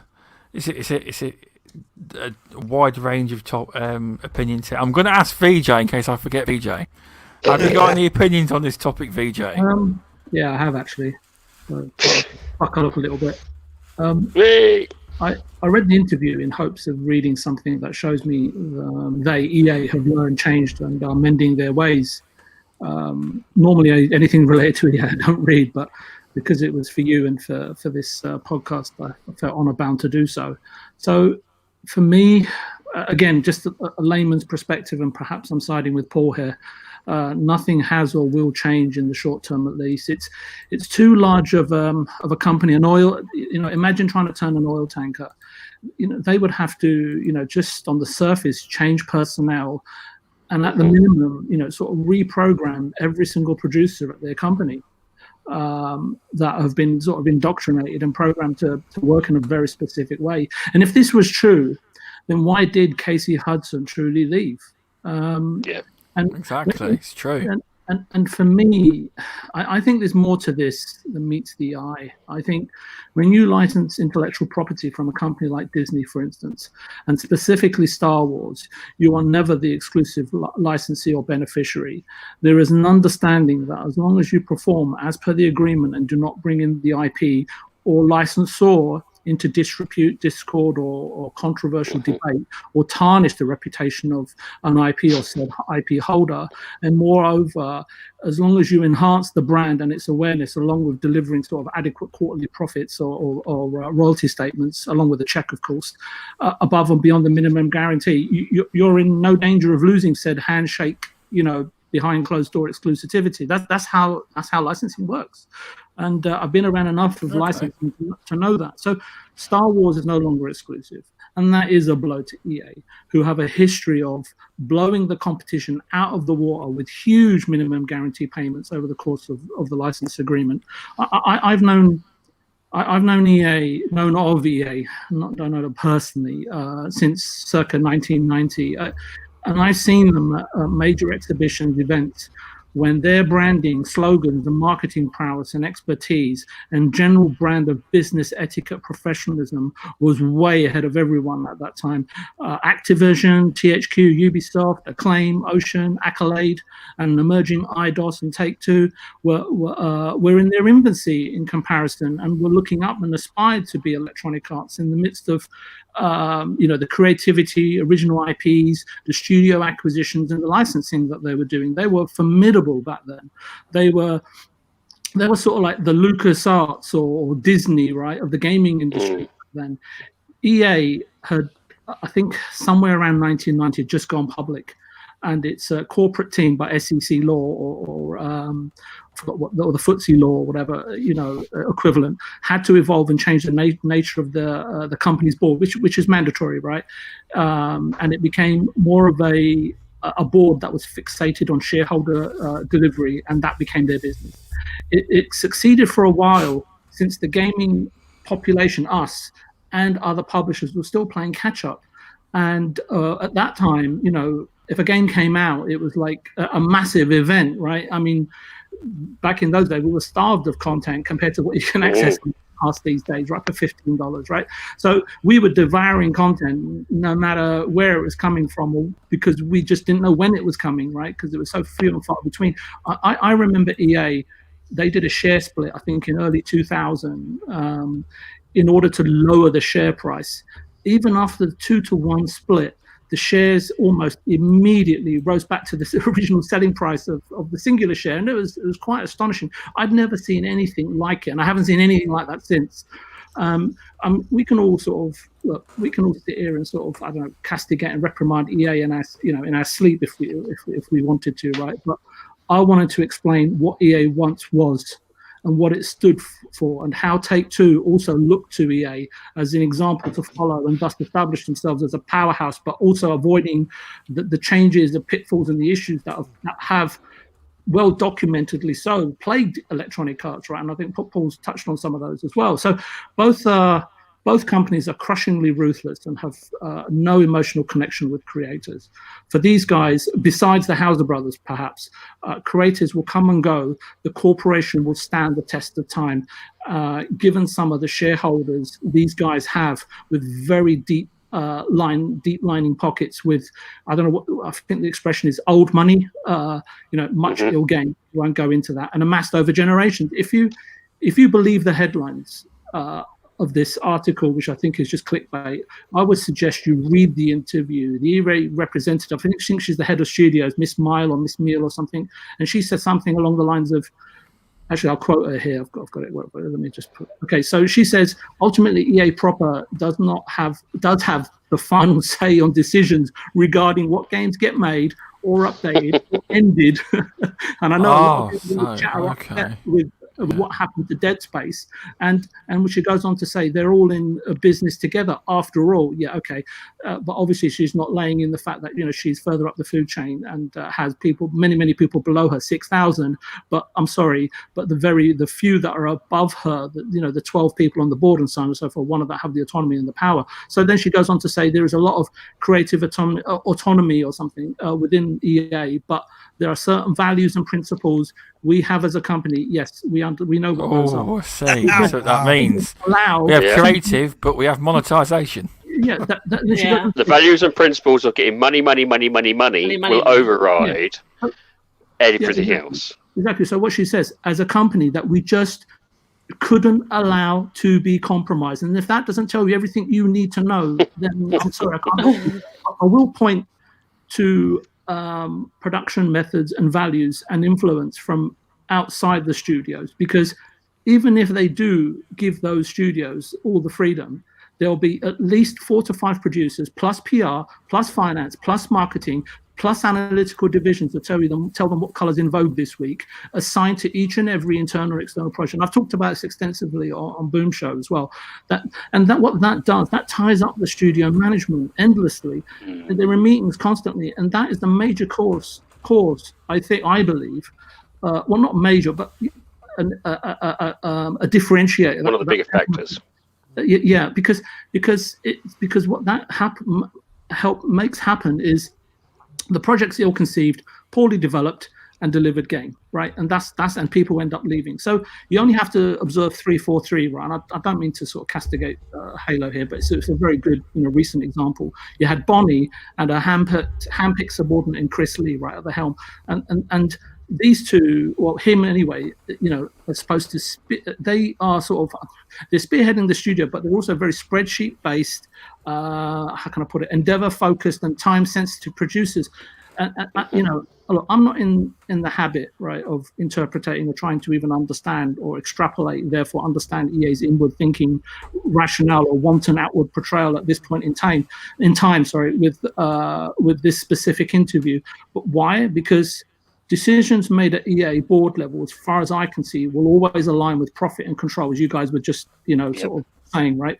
And what serves their prominent shareholders behind the scenes, which I've touched upon already.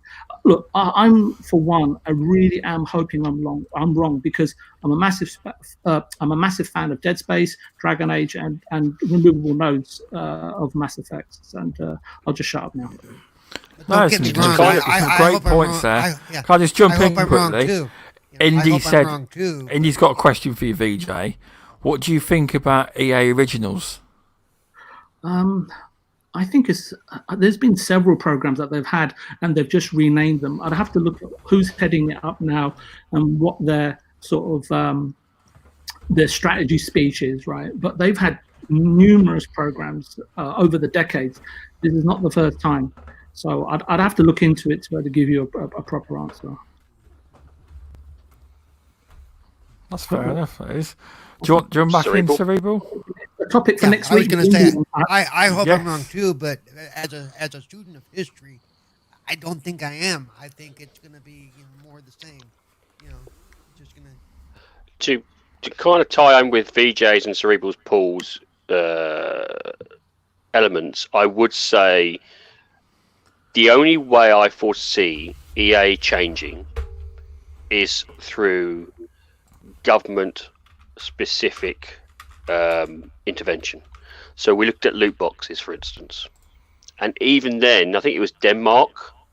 EA just when Denmark said this, we deem this as loot boxes, we deem this as gambling. You cannot do it. Remove it from a game. They even said no. That should tell you really how EA plays things. Yep. And let me speak to VJ's point. EA used to be an incredible company. I used to look forward to EA titles back in the the 90s and the early 2000s. But somewhere between in the last 20 years, they became so oriented in the corporate thing that it was like, okay, now we're just crap, And he also spoke to, they had the Star Wars title. They had the rights to all Star Wars. They produced, 4 games over the whole time? Not even? I mean, come on. They pretty much sat on the Star Wars name. I mean, they could have done so much with it. It's, so it's, I don't know why they could have made bank, but for some reason they chose not to. Makes you wonder about the board there sometimes. Maybe none of them were Star Wars fans. One of the things they could be doing is what I classify as spitballing. They're spitballing ideas on a regular basis. And if you're looking at it from a profitability aspect, you could be so solely focused on the profitability that you consistently put away sometimes what could be very good ideas, because whilst it might be great for the gamers, it's not profitability orientated for the company. Yeah, but you could paint a turd to look like Jabba the Hutt, and somebody's going to buy it. Okay, exactly. And so I suspect they were probably, as you said, they're very much more focused in terms of profitability. There was probably, I'm sure I remember reading a couple of years back, there were thousands of IPs flurrying around EA. I think even actually wasn't there was a game? They had a trailer once for like the almost like a Star Wars based game. What was it? It was where he's jumping into an airship and it's falling down and crashing as it's going around. Yeah. Well, there's one game that we're hoping they're going to bring back. It's 1313, which was it's a bounty hunter tale, and we're hoping that with the popularity of the Mandalorian, most of 1313 is done, sitting on a shelf somewhere, and with a little bit of with a little updating and revamping, it could be brought up to be a Mandalorian title. Well, you don't know, is it? It's one of those things. What system was it designed upon? What system was it based upon? It was with the new systems. It was going to be for PC originally. Yeah, I mean, again, how long has it been sitting there? But I'm saying, but the resources, but the scripting and everything, the story is done. So even if they had to redo the whole game, a lot of the background stuff for development already there. It's EA. Yeah. Yeah. Well, that. Your if you ever have a chance, publisher. look up the trailer on YouTube for Star Wars 1313, and you'll see what I'm talking about. It really wasn't that many years ago. It's gone quiet. Yeah. Fair enough. And it's because the Yank is talking again.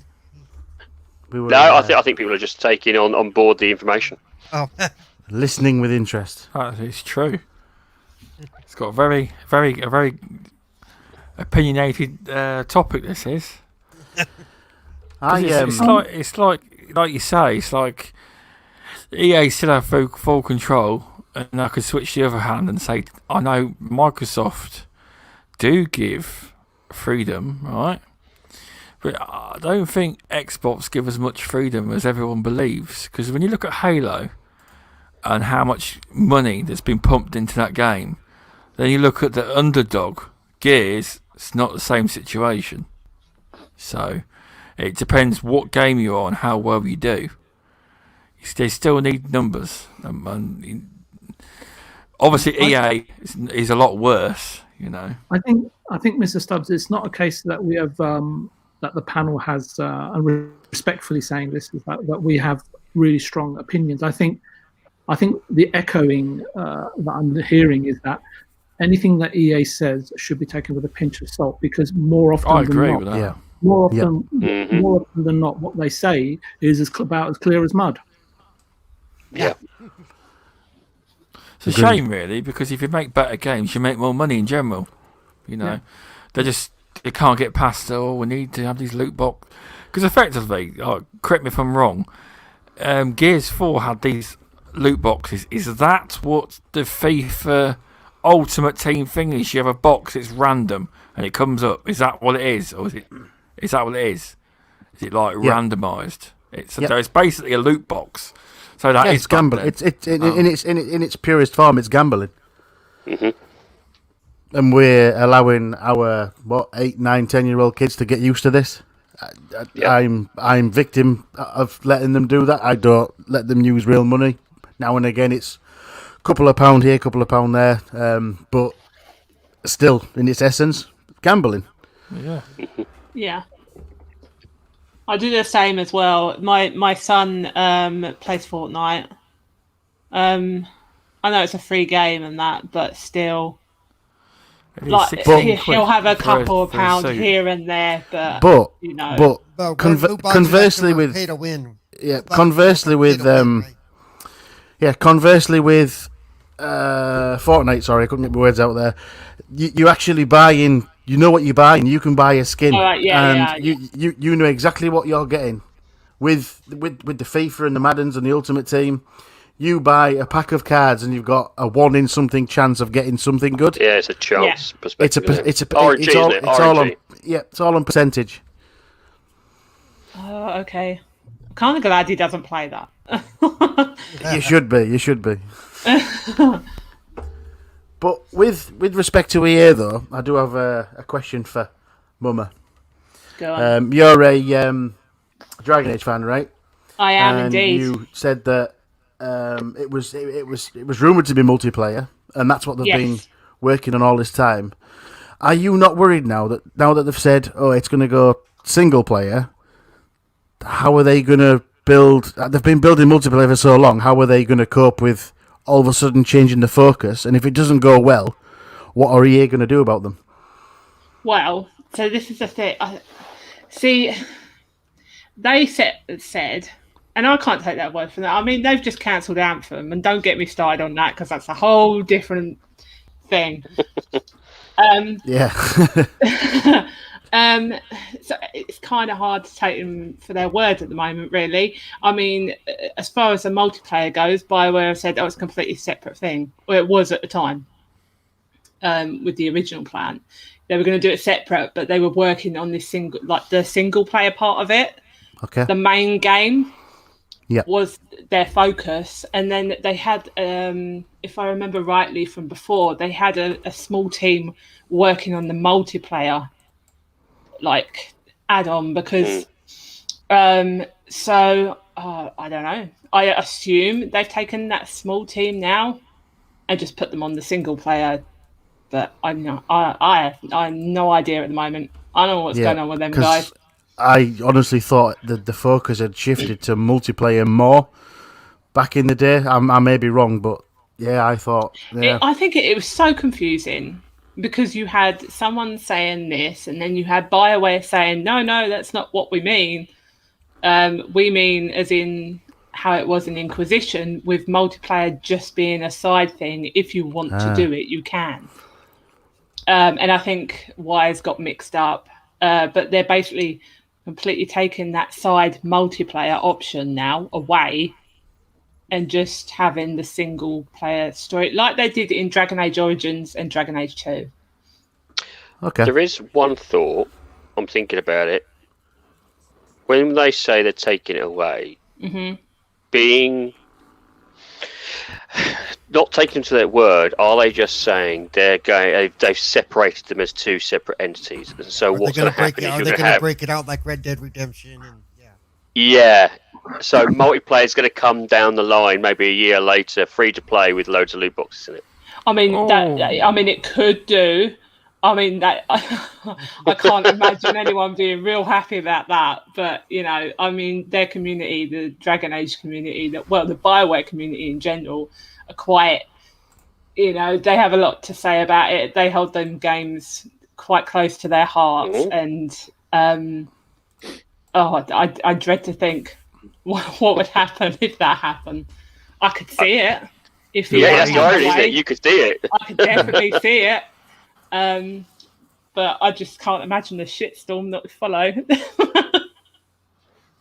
Because that's what I'll do is don't worry, guys, it's a multiplayer. It's free to play, but to get what you really like, that lovely skin or that lovely power, it's going to be a loot box. Right, You done with it? Well, you got to buy something.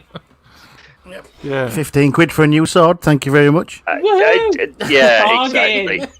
I think if for me, they should have stuck with Mass Effect 3's multiplayer. That was superb. Mass Effect 3 multiplayer was great. That they got it right as a live service. They got it right as a multiplayer. They got it right as even loot boxes. And it wasn't loot boxes in general because that was also still RNG. But you could purchase loot boxes, RNG loot boxes, these percentage loot boxes with real money. But 9 times out of 10, you could just simply grind out the credits at a higher difficulty on the multiplayer and then do it that way. So it is a choice rather than a request. Yeah. I think that was for me was their pinnacle multiplayer. Yeah. And now they've deviated so far away from it. It's just the hairs at the back of my neck kind of. I get up every time I hear multiplayer now. BioWare. Yeah. Mm-hmm. The thing is, I mean, the new Mass Effect game that they're currently working on at the moment, they've actually brought back the old team that worked on the original trilogy. So, I mean, if it is true that EA are just going to let them get on with it, then I'd love to see something like Mass Effect 3's multiplayer back in that, if they decide to add it. Mm-hmm. But we'll see. We'll see. Yep. I'm not holding out much hope. Well, hopefully they deliver on what they're talking about. I hope so, but it would be nice for the real fan base to enjoy the game. Oh yeah, it would be very nice. Welcome, Jago. Thanks for stopping by, mate. Appreciate it. Hope you're doing well. But no, it's been a good topic. It has. It has. I knew it would set off some different opinion. I've got no opinion on it because I don't really play a lot of EA games, really.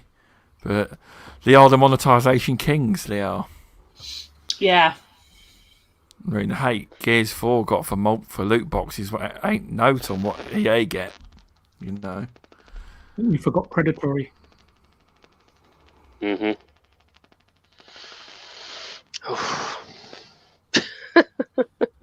Everyone's gone quiet. Fair enough. Yeah. We're waiting for the conductor. What's next, sir? I don't know if I want to actually get into it. I don't even know if we've even got time. Is it what you're wearing? Well, briefly mention can we take a guess at what you're wearing? You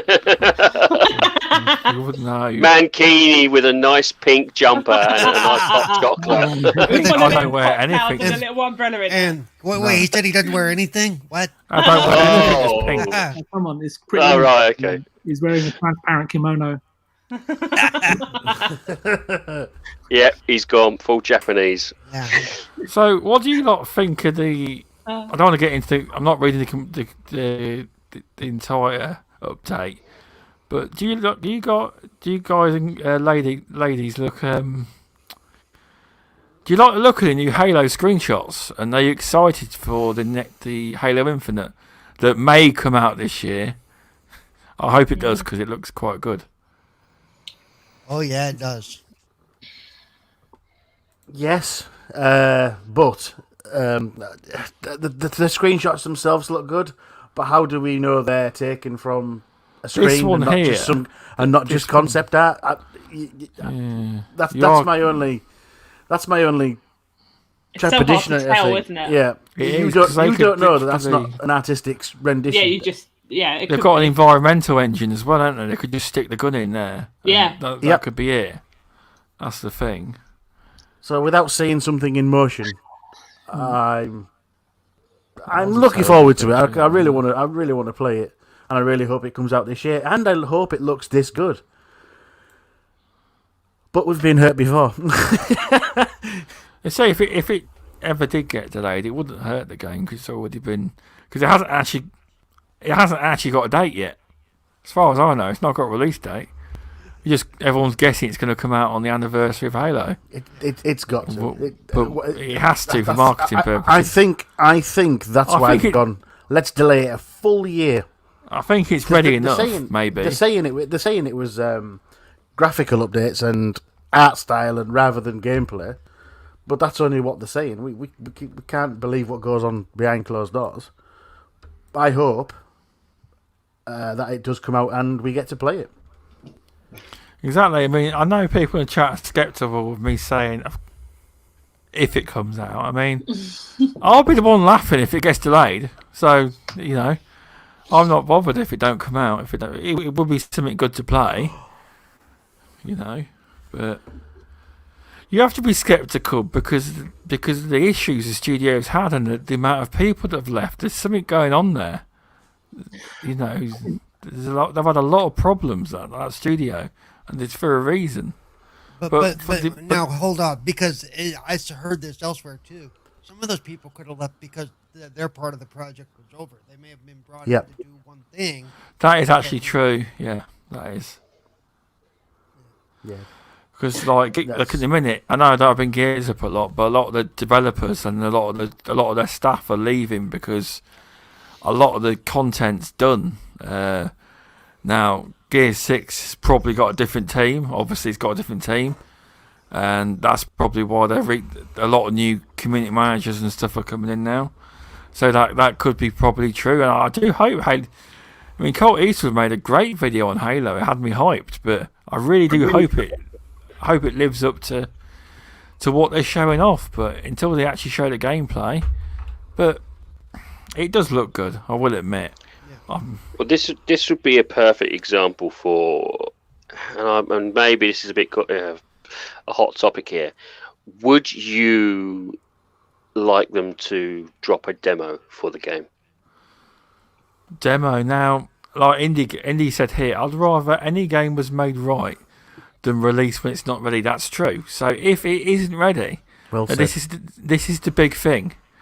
If it isn't ready, Xbox would just be bold and not release it, because a lot of people are calling this game a make or break. If this Halo ain't what people expect or doesn't do well, it's done. But I don't think it is done. But it has to be perfect, because Halo is Xbox's baby when it comes to IPs. I don't care what anyone says. It ain't Gears. It's Halo. That is their number one. That in itself is you're putting too much pressure on a game. How can it be perfect? What you think is the perfect Halo game is going to be completely different to what I agree, but reading their comments online, you haven't seen what I've seen. Going back to my teenage years, being on Halo all night with my lads, I mean, it's going to be cracking, It's the nostalgia aspect to it. Rose-tinted glasses. Exactly.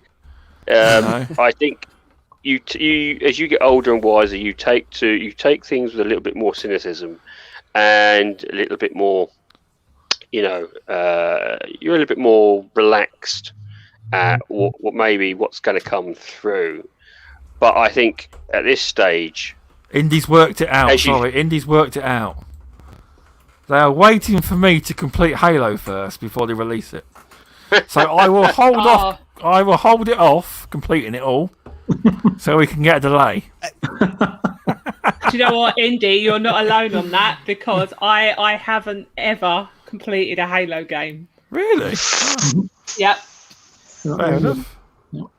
So you're not alone on that. I've just completed Halo 1 after ages of trying to complete the end bit of the game, and now I'm at the start of Halo 2, and I'm liking it. Is it good? Yeah, it is. But I think with the way they're making Halo, from what I understand, from what a lot of the Halo creators and people in Halo, they're saying that this Halo Infinite, the way they're talking about it, is if you don't have to go back and play all the Halos. I don't understand. They keep saying the word spiritual reboot. I don't quite know what they mean, but. Well, I think the last one kind of deviated the story slightly. I don't know. A little, in a way, until I don't want to give away too much, just in case it kind of kills your enthusiasm for moving on to the other titles. But there is a slight deviation from the lore around the latest ones, and so when they say spiritual successor, they will probably means in terms of the enemy. Successor, then. You've probably got it word wrong. Sorry, it's not reboot. It's successor, then probably. Yeah, I think it's more of a case. It's going back to those familiar enemies and bosses and storylines that we kind of knew from the first and second. It's gonna, to be honest with you, I think it's gonna be one of these things. If we put too much hype on it, we're gonna be severely disappointed. I'll settle for just a good, fun Halo game with a little bit of nostalgia thrown in. Yeah, I mean, obviously with the amount of hype, I don't really think Halo needs a demo for it. I think people will try it regardless. They will. I don't think you need a demo. That's the existing fan base, but what about the new fan base? The new fan base, Xbox is too scared to put a demo out. I'm telling you, they won't do it. That said, the beta, they will, yes. That said, how awesome would it be for them to show exactly the same gameplay demo they did earlier that we all laughed at, but with the new visuals? Because, wow, yeah. How much of a difference would that make to it? You want to see Craig in his new 4K format? Exactly. Who doesn't? I mean, if they could show the exact same thing, looking, they do a demo of just that area. Yeah. 4K Craig. Yep. Hashtag. Imagine the memes. Oh yeah. Oh yeah. 2020 started like this. 2022 finished like this. You know, you can just build it there, can't you? Yeah. But it would put people at ease if we could just see something moving. That's what I said. I think even if it was just a short, you could make it a 15-minute or 20-minute little teaser demo, something, just to tease it away. I think it would ramp the hype up phenomenally. But then again, that's a catch-22. You ramped it up. People have this lovely little teaser, and then when they play the game, it's nothing like what I actually thought it was going to be like. Yeah. I'm sure when they're ready to show the gameplay, they will. There'll be some Halo. It won't be like an Xbox event like everyone thinks it. It might be a special Halo stream on it, and they might have developers talking and all sorts of its own Halo event rather than have like an Xbox like E3 whatever event. I think it might just be a separate Halo event. I could be wrong on that front, but I reckon that's what they'd do. Yeah. Because Halo's that big. Would you agree with something like that, VJ? I'm just reading some comments in the chat, and there's been so many opinions in the panel. It's difficult to cover everything. I think I'm not really sure what the question is, but the way I'm kind of looking at it is, are graphics everything when it comes to video games? Of course they're not. Is visual design and artistry that captures your heart, mind, and spirit, conscious and subconscious mind important? Absolutely, it's an incontrovertible truth for many. For others, visuals are, a pleasant addition that help them engage more so, depending on how many other facets of a particular game captures and engages sort of his or her imagination. I hope you're trying to follow me there. But Halo Infinite has to do two things, visually speaking, for at least two different audiences. I think Removable hit on something important. You've got the past and then you've got the present, right? It has to be either visually passable, good enough, respectably adequate to keep the legacy generation of supporters and fans engaged, happy, and delighted, right? And I think it will do for most. And I'm looking at Shizno Elite's comments specifically in the chat. There's a huge Halo fan base that would like to see Halo restored as the major attraction of the video gaming amongst the video gaming marble halls of fame, right? And not just another historic relic that had its time, and that's the trepidation that everybody has, because none of us wanted to see the ongoings. No one wanted to see that demo last June, and no one wanted more so to see all the ongoing media circus that encircled and sort of posted itself around the studio itself in all the ongoings, with people leaving and the post-mortem and so on, and the leadership change. And to to Animated Evil's point, 1 year, I think, correct me if I'm wrong, Al, but I think you were saying that 1 year is not a tremendous amount of time, and you would be absolutely correct in not in game development. It isn't, and when I'm referring to the graphics and maybe Removable Sanity here, God, you guys both need shorter names. This is this is how I feel about another game that's coming, is the Mass Effect Legendary Edition. I'm not waiting in anticipation of a groundbreaking re-release or reimagining or remake. I'm hoping for a reasonable increment of quality of life features to be implemented into the game so I can experience it once again. And I think that's the heart of Halo. And as Mama Rocks was saying, look, Halo lives within the hearts of many, and most of them most people in the Halo community wear the game on their sleeves. And again, forgive me for paraphrasing Mama Rocks, but I've personally never been attracted to Halo's visuals or the series in general, but I can appreciate and respect why people are, because I've heard them speak about it.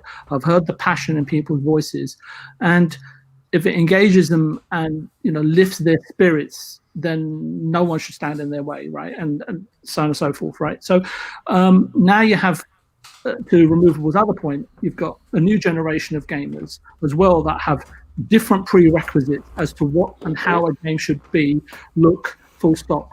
And the difference between the older generation and this generation, we've talked about it a million times. This generation is fragile, frivolous, flippant, fickle, and vacillate constantly. It's and not just that audience, but the current generation that run the media, right? And I'll hopefully you're following me here. If not, you can just cut me off. But in this regard, the Halo visuals seem a little lackluster to me until we see them moving, until we see the visual effects, until we see how the fabled lighting system that wasn't evident in June's system in June's demo last year, I believe it was, and see how that ends up drawing out the universe, because lighting is fundamental. And even the PGA Golf that I've seen, that lighting engine can easily be improved upon, given the specification and power of last gen, let alone this gen. And the most important thing, you have to remember that this is a first-party title, and regardless of the fact that it's going to be in Game Pass, quotes, free to play, so no one should have anything really to complain about, the most important thing that it's $1 billion franchise. For me, when I saw it, as again, someone who's not totally emotionally connected with it, I was anticipating to see something that would blow me away, blow the public away. Yeah, you are true. That was part of the problem. Yeah, it was. My issue is Xbox revealed a trailer they aspired to, but were unable to achieve or deliver. And what I'm talking about is future promise. A game plan out of Sony's playbook was used to sell Halo Infinite's new visual look via its, I think it was E3 2018 announcement trailer, and 7.5 million people have viewed that trailer on the Halo channel. Forget about everywhere else on the media, which is unprecedented, right? It's an amazing number, and it had an overwhelmingly, if not universal, positive reaction, and then coming out after the demo that was kind of lackluster in June. Subjectively speaking, they came out and told everyone subsequently that they decided to revert back to the original visual style. But I'm sorry, but I can't buy into this PR flapdoodle. Your engine and technology perhaps was capable to bring your vision to fruition, but you were further hamstrung ever since it was to be a multi-format cross-generational title, and that takes up I don't care how much money they've got, it takes up a huge amount of talent, resource, and time, a time that they didn't really have, especially when Phil, at the Game Awards of 2019, announced that it would be a launch title for a game that would be 12 months away, and you knew full well that it wasn't ready, unless he hadn't seen it. He was just taking his management's viewpoint on it. But anyway, that's a completely different subject. And you have to also respect the fact that the development process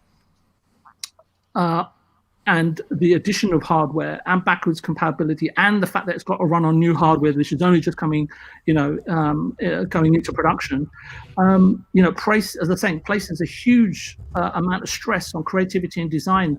And there's another word that escapes me in terms of tuning the game, right? And to make sure it's running at optimum level.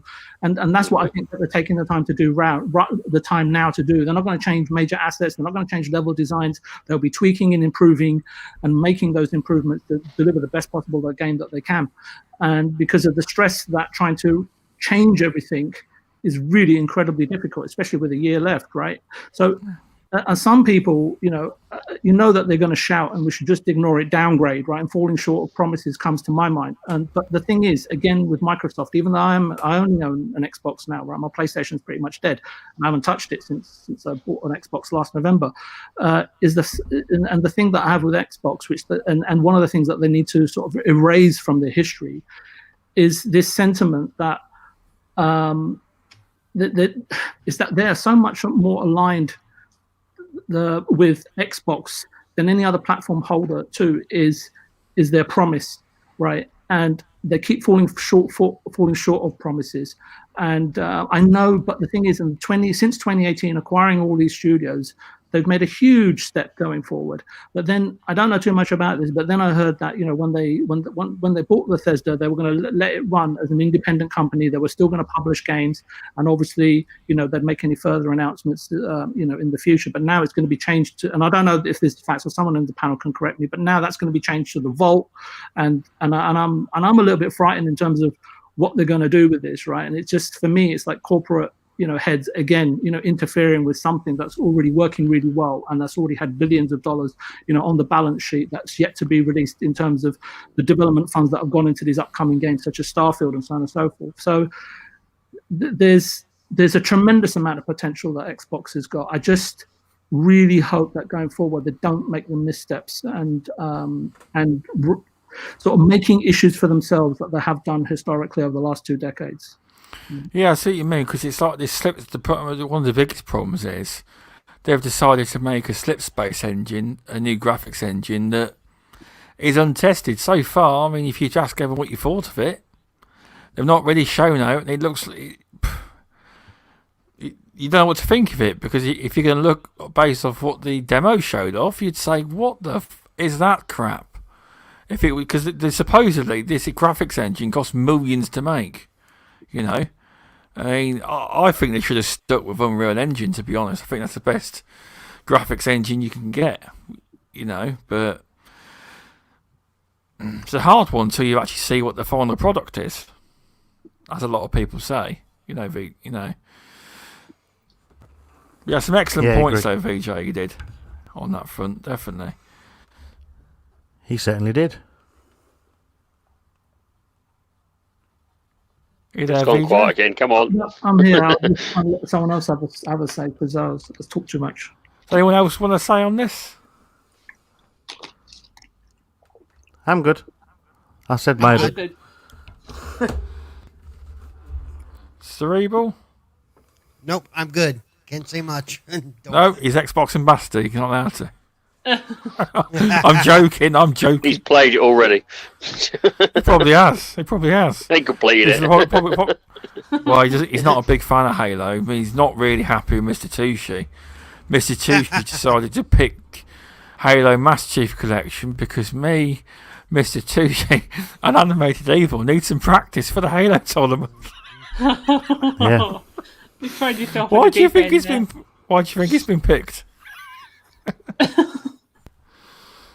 But no, that'd be fun. Anyway, it's been a good show tonight. It has. Thanks for coming on, Mum Rocks. It was really good of you to come on. No worries. It's been an absolute pleasure. Sorry about my phone going off on that. No, don't worry about it. These things happen. All sorts of stuff happens on our show. We don't mind. I'm not. Trust me, we have Tushi. He keeps blowing into his vape every 5 seconds. Oh yeah, it's all you hear. If you ever hear it's vaping noise, it's Tushi vaping. Could have been worse. Could have been like last night. New farted on his show. So, Fair enough. Can you tell people where they can find you? Yeah, sure. Marocks. You can find me over on Twitter. My handle is the same here, thatmummarocks. You can also find me on the Four Guys with Quarters podcast every Thursday. I won't go into time zones. I think it's 6:30 Eastern time, something like that. I also am a writer over at mulehorngaming.com, so you can check out my articles there. Yeah, everyone, please follow on Twitter, even though Mama Rocks has an incredible amount of followers already. She could do with some more. She does. It's very impressive. It is. I like chatting to people. Yeah. I'm a chatter. Yeah. Yeah, wrong with that. Right. Thanks for coming on, Animated Evil. Can you tell people where they can find you, even though yours kind of is similar to Mama Rocks with the Four Guys with Quarters thing? Yeah, so you can find me on Twitter at animated_evil, on Xbox animated evil 857. You will find me here every Wednesday as long as the invitation lasts. So far, so good, Stubbs. You'll also find me on Four Guys with Quarters at various, not always on a Thursday because busy boy. On a Sunday, you will find me on the Flemish Experience. And as Mr. Tushi's not here today, I will give me and himself a shameless plug for community game night every Friday and Saturday at 9 p.m. Everybody come and join us. This week, no Saturday. No That is true. No Saturday, not this Saturday, but usually. It's a hiatus this Saturday. Yeah, while the Halo tournament's on, it's on hiatus, but depends how long we stay in the competition, really. So by the end of Friday, they should be by the end of Saturday evening, we'll be free to do the next week. Yeah, probably, you're right. You're probably right. Thanks, Removal Sanity, for coming on again. Can you tell people where they can find you? Oh, thanks again for having me. Unlike Mumma Rocks and Animated, I'm not sponsored by Four Guys with Quarters, so you can only find me really on Twitter, Minds, and YouTube under the name Removal Sanity. I'm on Xbox as well under that name. Thanks, Removal. VJ, can you tell people where they can find you? I know you're not big on outros and that. But... No, not really. I just saw some comments in the chat, and I just wanted to say, look, we're not professionals. Well, maybe perhaps Mumma Rocks is, but other than that, none of us are professionals. We just offer an opinion on a very, offered on a specific day. You don't have to like it. You don't have to respect it.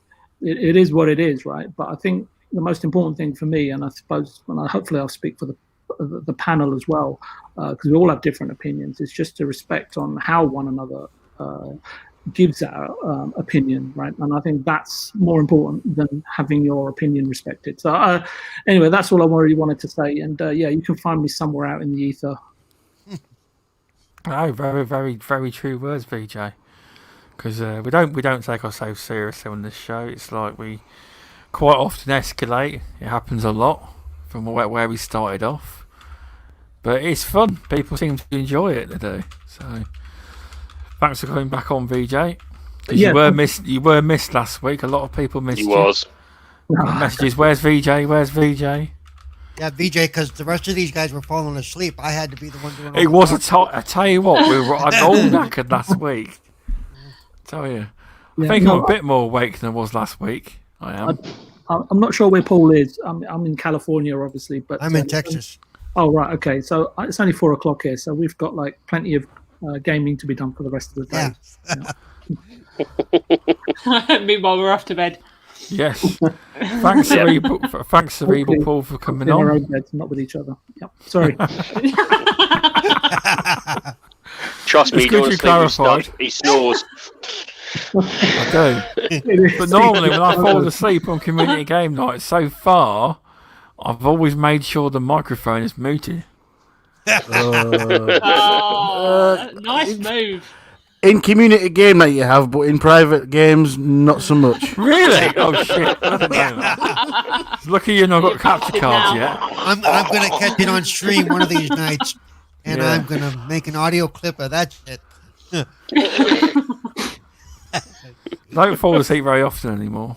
But thanks for coming on, Cerebral Paul. Can you tell people where they can find you? Yep, you can find me on Twitter at CerebralPaul1, on Twitch at CerebralPaul, on Xbox at CerebralPaul921, and you can find me here every Wednesday. Normally, you can find me on Sundays with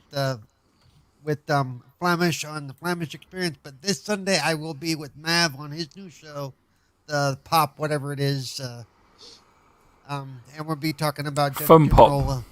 Fun Pop, that's the one. Yep, that's very good show. That it's got very nice artwork.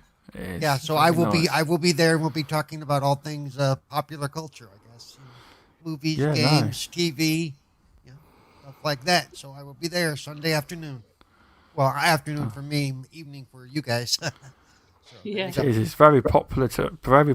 Sunday nights are very popular for podcasts now in the UK. Yeah, it is, isn't it? Mr. Stubbs, I was going to say your panel is littered with celebrities these days. What's going on? I know. Celebrity. Well, I'm just everybody's token cripple. I don't know what the rest of I've these got Mumma Rocks on. Celebrity. I'm We've not got a Cerebral Paul on. celebrity. Yes, you are. I'm not.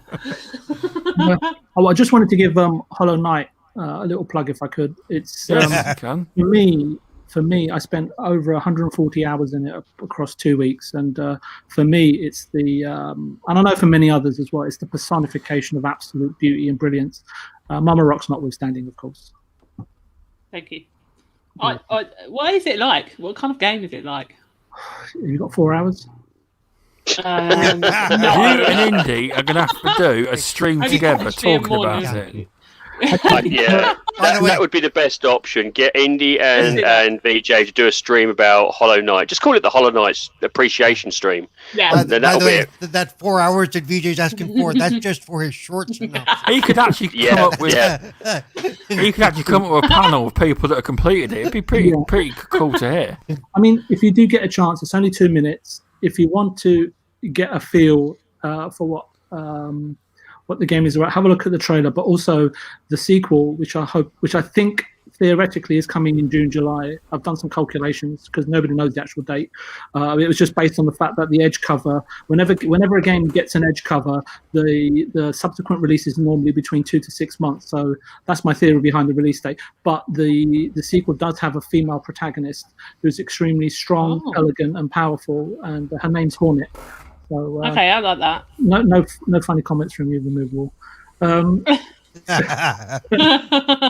Things like a bee. Do watch the trailer. I think it's had something like 2.5 million views already. So a lot of people. That's true. Yeah. A lot of people are anticipating it, but I just don't know anyone who is other than me and Indy. But it's not a game for everyone. It's incredibly time intensive, and it's, as I said, it sucked up 140 hours of my time. No, it's definitely good when a game sucks you in. It is. And I'm really glad you've enjoyed it because you've sold me on it. I just need to get further into the game. I do. And not give up as easy. It's my problem, that is. It's gone quiet again. Come on, we can't have this. So anyway, thanks for stopping. Thanks for tuning in, everyone. Thanks for tuning in, everyone. I really appreciate you stopping by. Indy, thanks for showing up as always, mate. Much appreciated. Well, and Muppet, Masuku, Midway Monster, Dragon Wolf, Animated Evil. Animated Evil. Mike from NLG. Back from the Dead, Shizno, The Likely Lads. Let's try and go to the list. Who else we got? So it's quite a busy chat tonight. Oh, and before we sign off, please try and watch the tournament this weekend. All proceeds are going to the family of, I can't remember his name. Hang on. Dizzy, yeah. Dizzy. Yeah. It's a shame about Dizzy. It's so sad.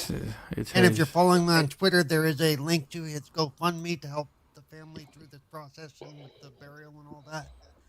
So if you feel the need to give, there you go. A bunch of us have that link up on our Twitter pages. So yeah, please check it out. Yeah, it's such a shame when I heard about Dizzy. I didn't know him too well, but he's a very nice and beloved community member. He'll be sorely missed. He will. It was so nice. We had him on the panel as a guest not long ago, actually. And he was so nice and friendly, and I spoke to him a few times on Twitter. So yeah, it's really sad. It is. But I think the Iron Lords are doing a stream for him on Friday. They are Saturday. They're doing a stream. Saturday, okay. Yeah. So everyone, thanks for stopping by, everyone, and I will see you all. You can watch us if you want, getting our ass kicked on Saturday if you want. We might win. You never know. I'm gonna have to see that. Yeah. We'll. I will be spectating and recording that for. We will definitely have our asses handed to us this forthcoming Saturday. Well, I can imagine Dirt Juggerty's team's going to be quite good, but I could be wrong. I might get a couple of lucky shots in if I'm, if I'm on form. Exactly. Anyway, thanks for stopping by if you want to and supporting the show. And I'll see you all soon.